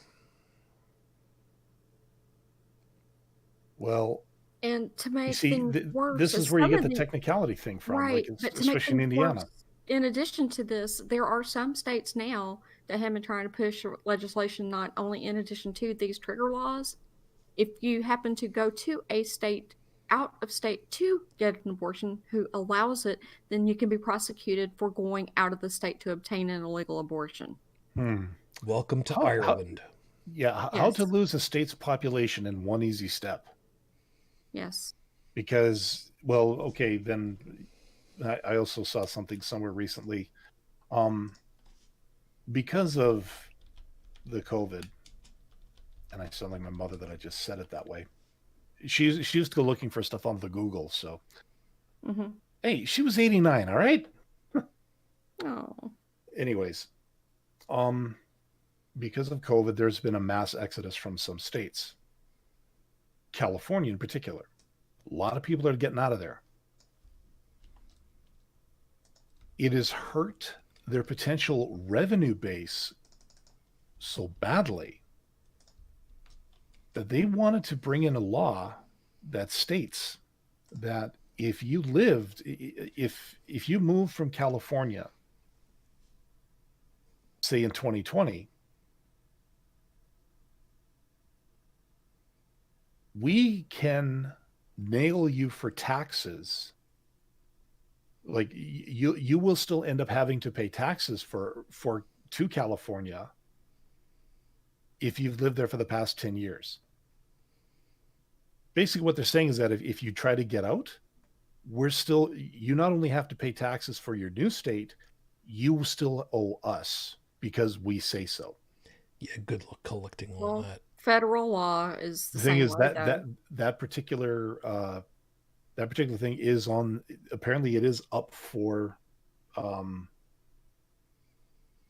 it's being seriously considered because the state itself is in danger of losing a huge amount of tax base and losing a couple of electoral seats due to loss of population. That is significant. I think New York is in the same boat in terms of revenue loss and possible representation loss in the electoral circuit. Brigid, you were going to say something. Our federal laws, though, like if you happen to still have your U.S. citizenship and you are out overseas for 30 years, you still have to pay taxes to both. Well, because you are a citizen, that is a privilege of being a citizen and having that privilege. Because, up until recently, having that American passport was kind of a go around the world free card for a lot of places. You could say, I am an American, and everybody's supposed to kiss your ass. Yeah. No, in English. In English. Yeah, that is the way it was perceived for many, many years. And a lot of the people here still think that the world's supposed to kiss their ass just because they're American. Yep. And I'm that's, like, no. but that's the thing. Nowadays they can go around like, I'm an American. Yeah, that puts Stars and Stripes suddenly becomes a bullseye. Yep. Yep. With good reason. Yep. Hey, I'm American. Get out. Fuck you. Get out. But I'm coming over to. I'm coming here to New Mexico. Different country. Get out. Hold on. I know. But I'm thinking of it in terms of, but I'm from New York. Yeah, get out. But you just threw me on a tangent where there are people here in the I States that are so illiterate. They're like, well, New Mexico is a foreign country. And it's like, no, it's not. It's a state. I know. I know. And really, really pissed off that someone in Puerto Rico hit the lottery and they're like, there's goddamn illegals, blah, blah. And it's like, actually, Puerto Rico is a U.S. territory. Yeah, I'm just waiting now. We're so illiterate in the society. They need to teach geography and civics. Hey, I got a question. So do I.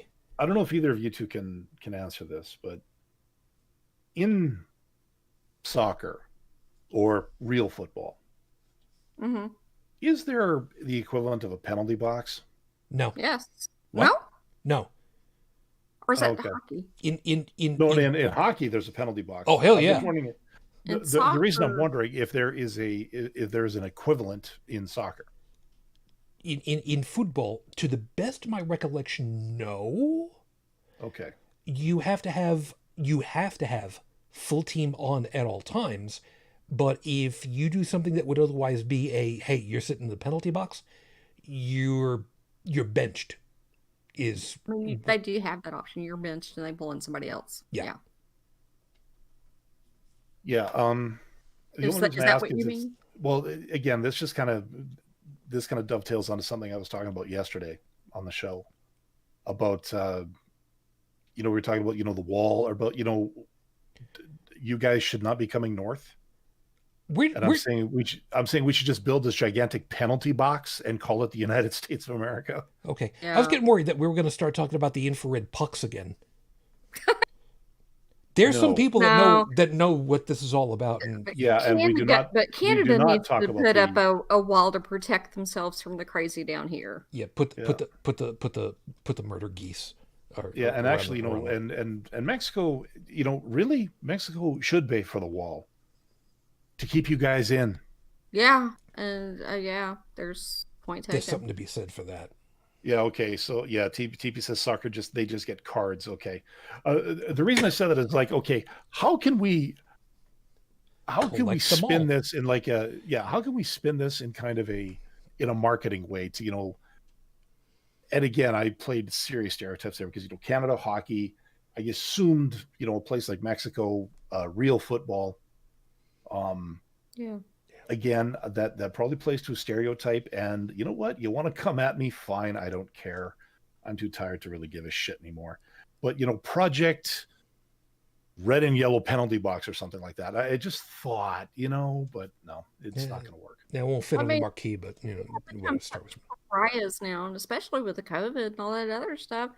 People need to put up walls to protect themselves from us, and having us, locked in during COVID and not able to go anywhere. We pretty much built our own wall for us.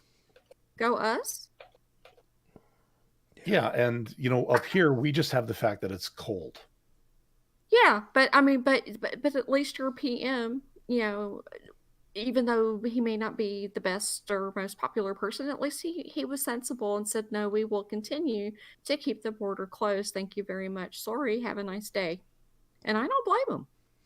No, I'd be pissed off if they. If I were, I'm not sure who the current Mexican president is, but I would do the same thing and say you cannot cross here until you get your COVID situation under control. Do not even think about coming down here. And the rest of the EU and all that, I wouldn't let Americans travel there. If they did, I would enforce a mandatory 14-day quarantine as soon as they got off of the airplane. Yeah, you thought quarantining because you brought your little Shih Tzu on the plane was bad. Screw Yeah. that. And at your expense, you will quarantine for 14 days before Mhm. you enter any of our, cities or anything. And Yeah, even then, well, I don't think that I would take them, but I would be enforcing that. And people who were thinking about taking cruises this fall, yeah, you no. people, you're stupid, okay? You are You guys stupid. want to cross the border and come up here? I would make you quarantine in your car. Mhm. Oh, what's that? You got to go? Well, you better have a porta john in your car because In you your ain't car getting because out. you're not leaving for 14 days. Yep. You Yep. know, Yeah. Everybody says, Canada, we're all so friendly, we're all so polite. Yeah, until you threaten us. Yeah. Then you're going to find out why your White House is white. yeah, there's a thing. Okay, when And no longer pink. Yeah. there it is, found it.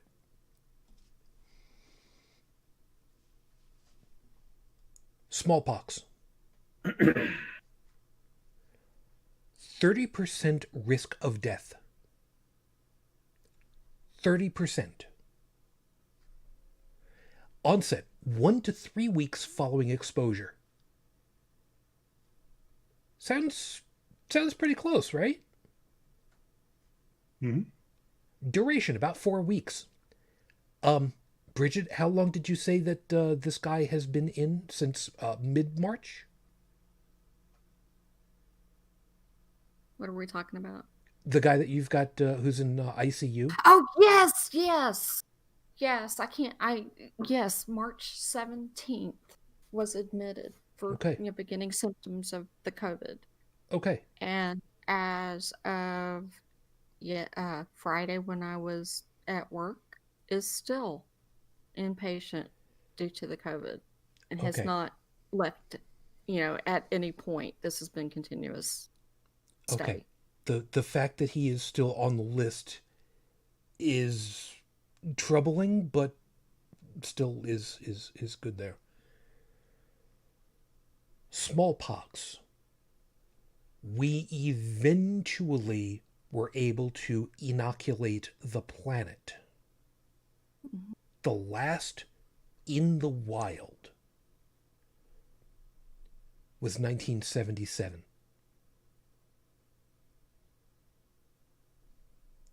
I was 8 years old. 1977. And we got rid of it. Are we expecting there to be an immunization, a vaccination for this thing now? I Hell no. I don't see it as like coming from a medical background and understanding how flu viruses mutate and have the antigenic shift and drift and all that stuff. I think we in the US are at the point now where COVID is endemic. It has not shown any seasonality to it, so this is something we're going to have to be with. And we know now that the antibodies do wane over time. We're not sure how long they last. It may be that you have to get, like a yearly, if assuming a vaccine is even able to be, created. We still don't have a vaccine for AIDS, and we've been working on that forever. But assuming that a vaccine does come out, it's probably not going to be permanent immunity. It's probably going to have boosters, and it may be that we have to have an immunization every 6 months. We don't know.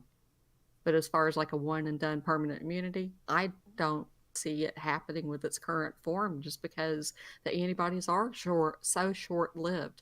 And we are having, reports now of people who were infected back in March and April, declared recovered, no detectable viral loads in their body, becoming reinfected.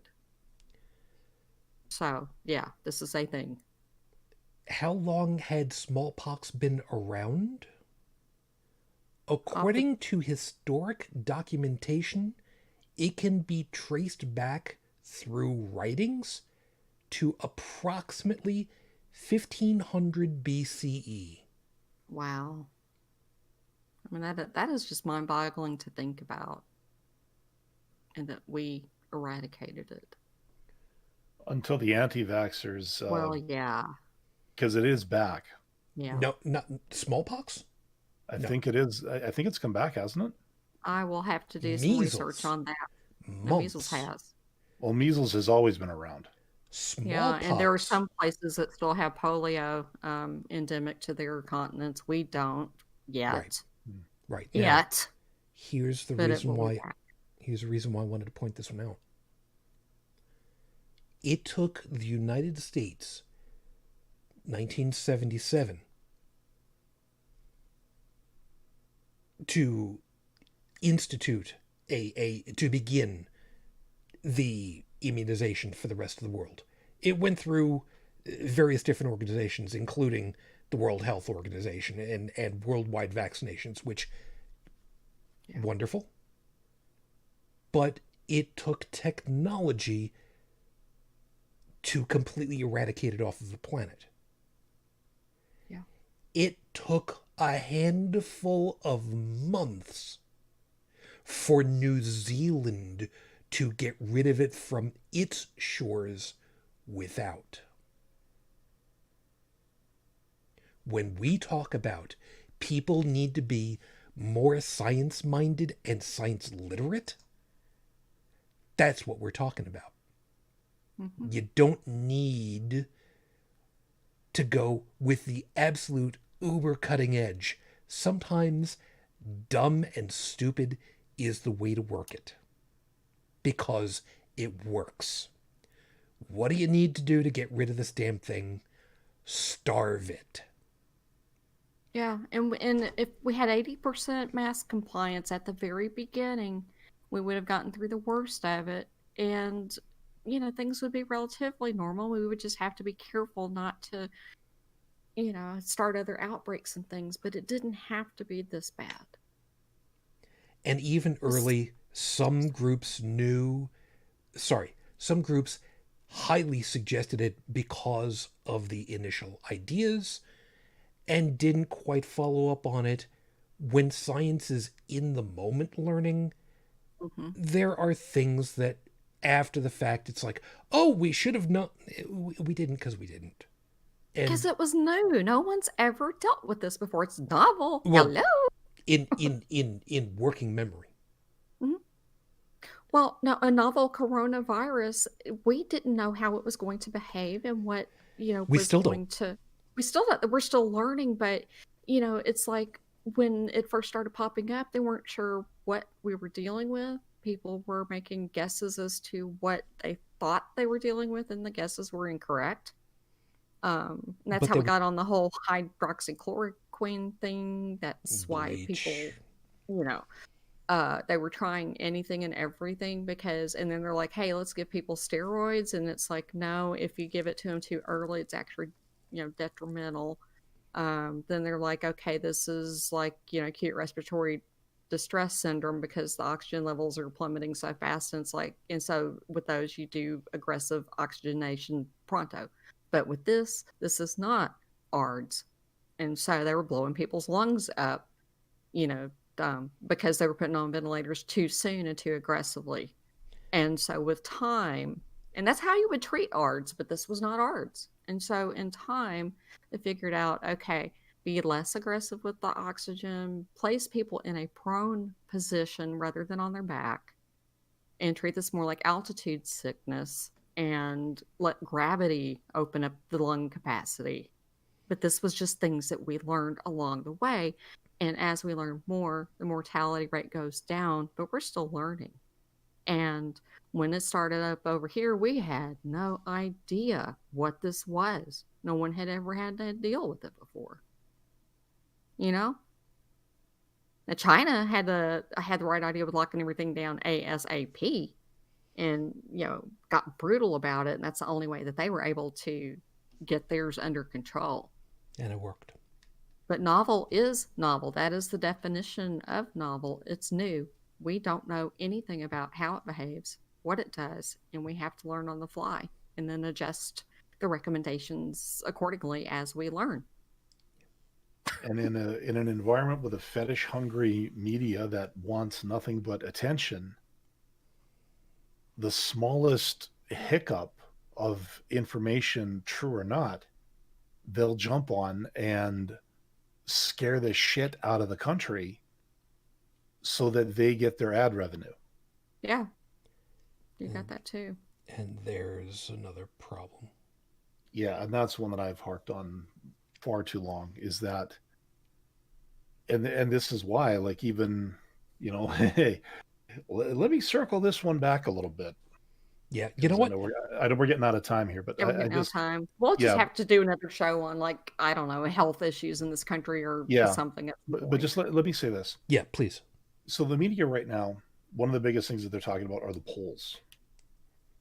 They've been talking about the polls for the past couple of months now. Yeah. Biden's ahead, Trump's ahead. It's going to be a landslide. It's going to be a defeat. It's going to be this. It's going to be that. Don't believe any of it. Exactly. And don't think that your candidate is a shoo-in, because hubris is what put Trump in office.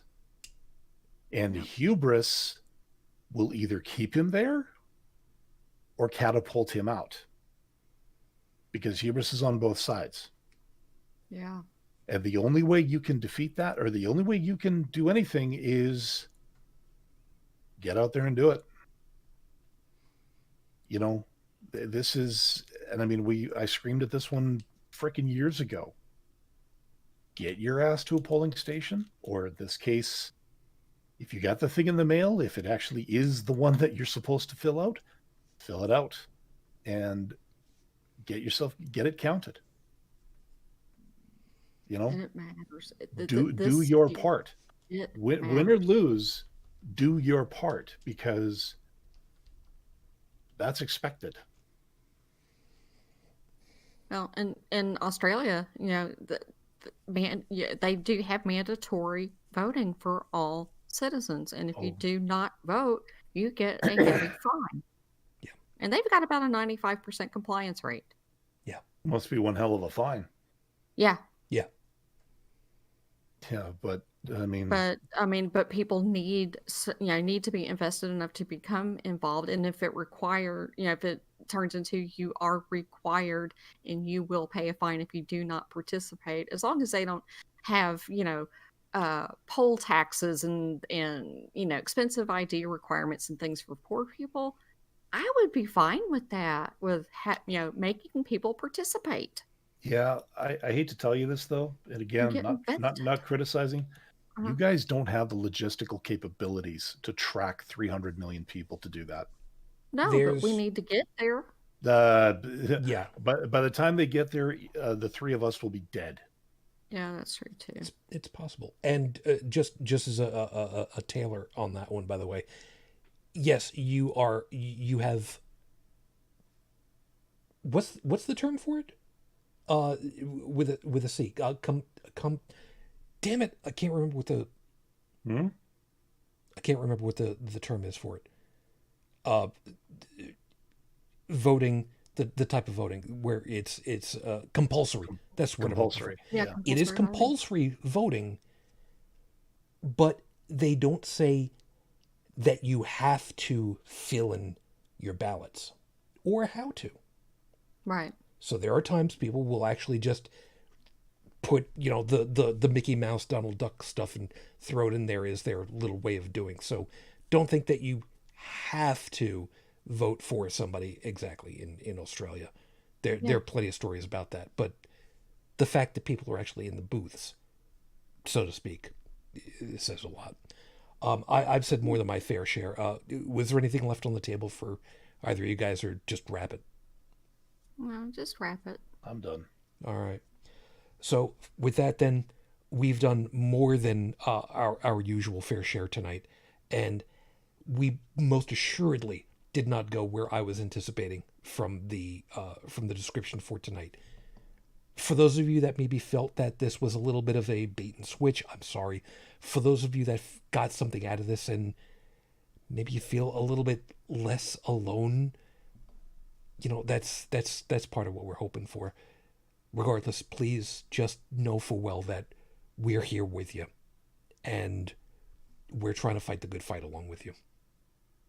And we're just as concerned and scared as you are. Absolutely. The only difference is we got a couple of microphones. Yeah. So, as always, over the live chat, guys, thank you exceedingly much. Stephanie, Shauna, TP, guys, thank you very much. Please take very good care of yourselves. And also, specifically, Stephanie, don't forget, since over here in North America, we've got this stupid thing going on with the time zones changing around again. Next week, we will be on at, if I remember correctly, 0505 UTC? Yes, because we're on at 0405 UTC, so we're going to be at 0505 next week, UTC. Because somebody decided that, hey, you know what, changing the time of the day is fine. We don't have to go by mathematics, geometry, whatever. It's all stupid, whatever the hell. 6 months on and 6 months off, and for some crazy reason we decided, hey, let's do 8 months on and 2 months off, or not being precise, but they have changed it so ridiculously that we're on daylight savings time for most of the year instead of half. Yeah, Crap. We'll work with that. Stupid. Just put it on standard and leave it there. Yeah. Come on, And, I was looking for an audio clip of a comedy team that did something about daylight savings time, but unfortunately it's so old that not even YouTube has it. So, oh well. YouTube, the rule 34 of collective knowledge. Yeah, basically the thing was, you're saving daylight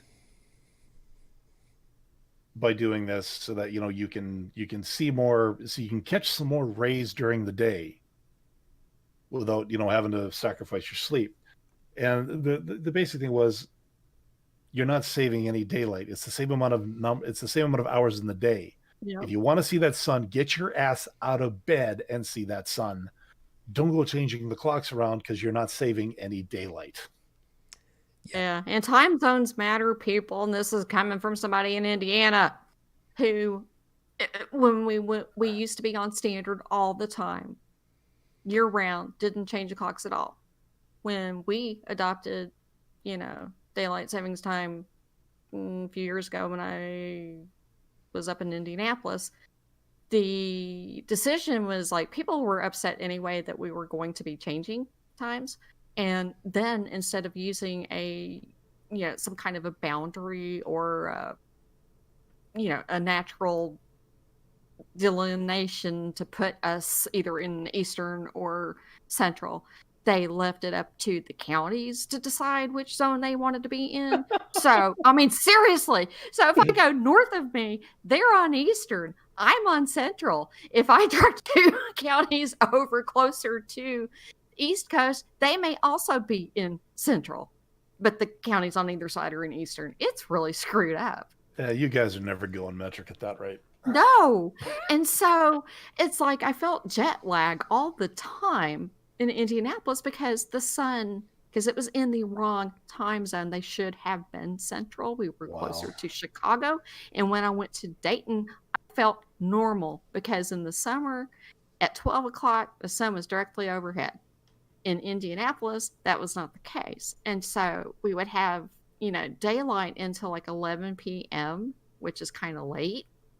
But it would be dark in the winter till like 9 o'clock in the morning. The stars would be out until 9, which is so wrong, so bizarre. And I could not adjust to that. I felt much better when I moved down here where the time zone matches the sun. for anybody that wants to find out just how stupid it can be, go take a look over in anywhere as far as to the time zones that are available in Arizona. I'll leave it with that. Yeah, that's funny. Over on the live chat, I am being reminded, and TP, thank you, is also reminding everybody, wash your damn hands, wear the damn mask, wash your winter clothes more often.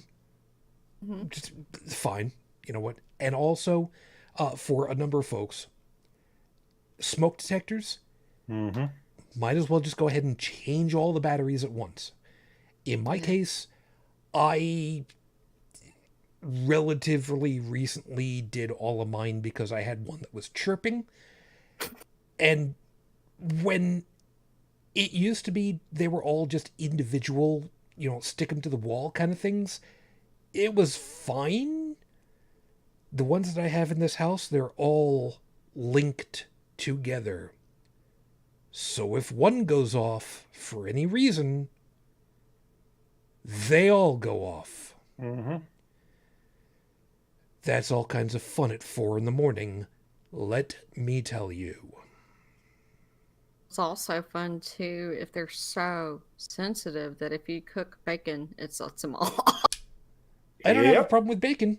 It's every once in a while there is a specific incense stick that I cannot burn because it sets them off. And ours are so loud, and the neighbors will run out, and it's like we're just cooking bacon. We're cool. But to be fair, To be fair, that's what they're supposed to do. So whatever. Anyway, everybody, again, thank you for being with us. Brigid, thank you for your time.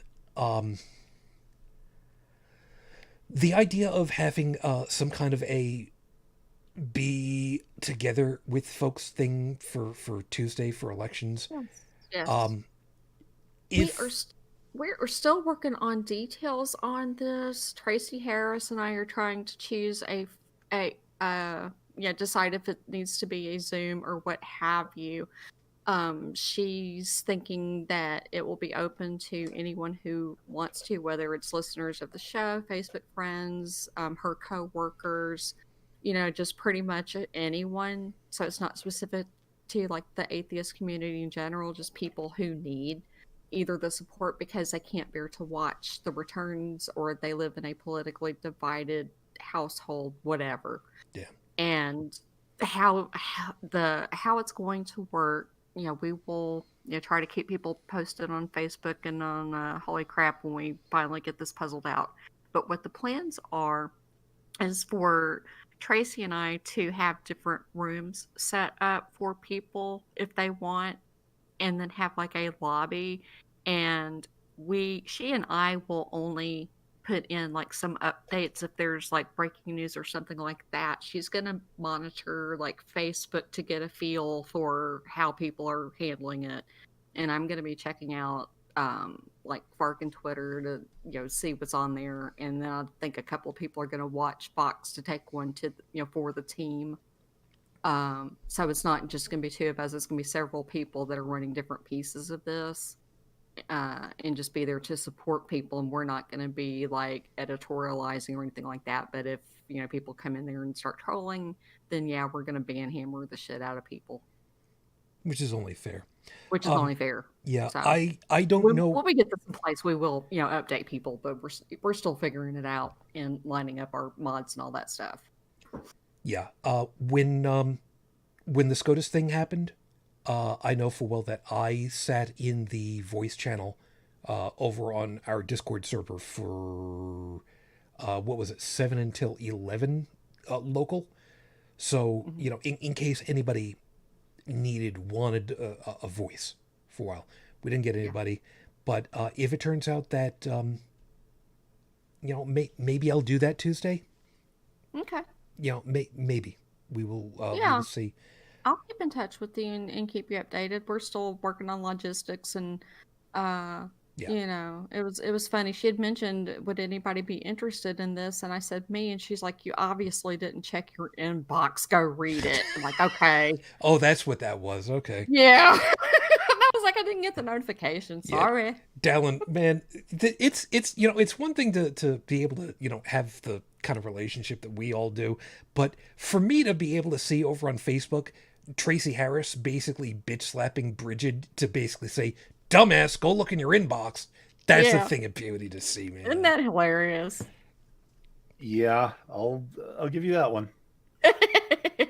Anyway, hun, you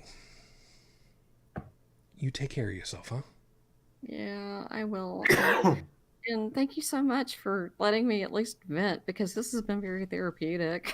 It's wasn't the Wasn't direction where the idea of what the show was going, but that's where we went. and Sorry. no, and if ultimately it actually does help, that was the original intent. So I'll take it. Yeah. Could have used the show last night, actually, but yeah. Better to have this as a escape valve for that pent up whatever than to internalize it and, to quote Robin Williams,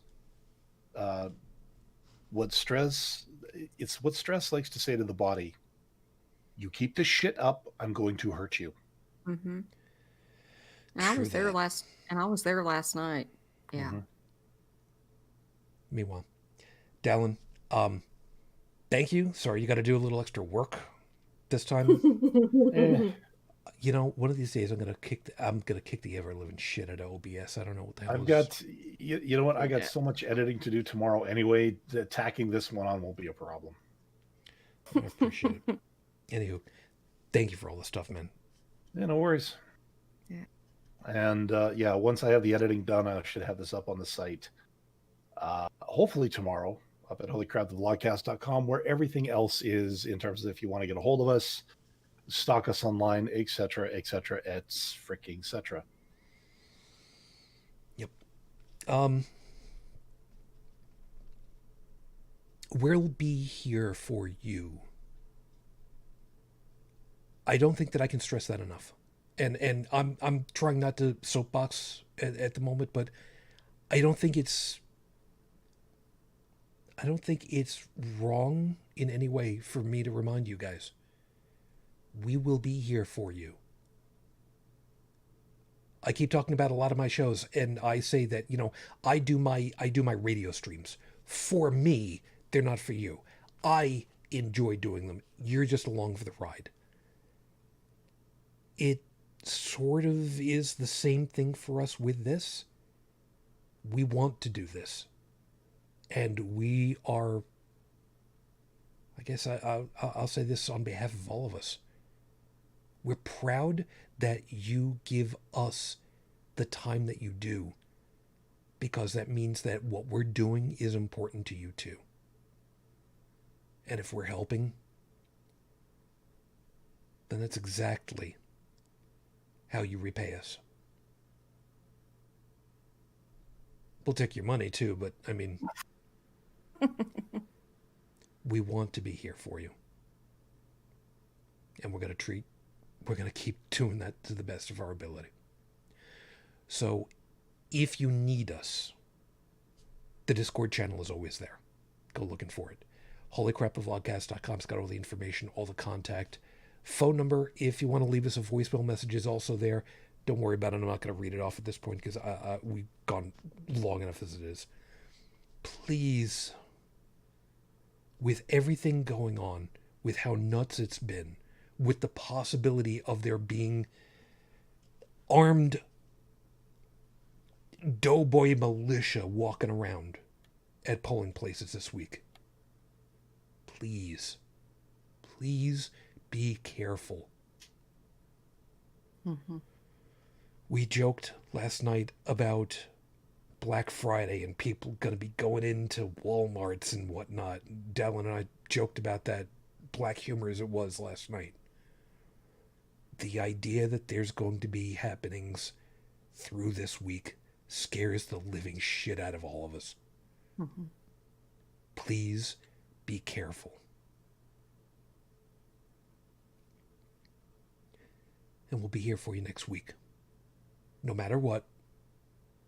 So long as we've got a place where we can be here for you, we will be here for you. Till then, as always, I wish you the peace I no longer have. I wish you the strength that I've learned. I wish you well. Peace and long life. Live long and prosper. And we will see you next time. Till that point, good night, everybody.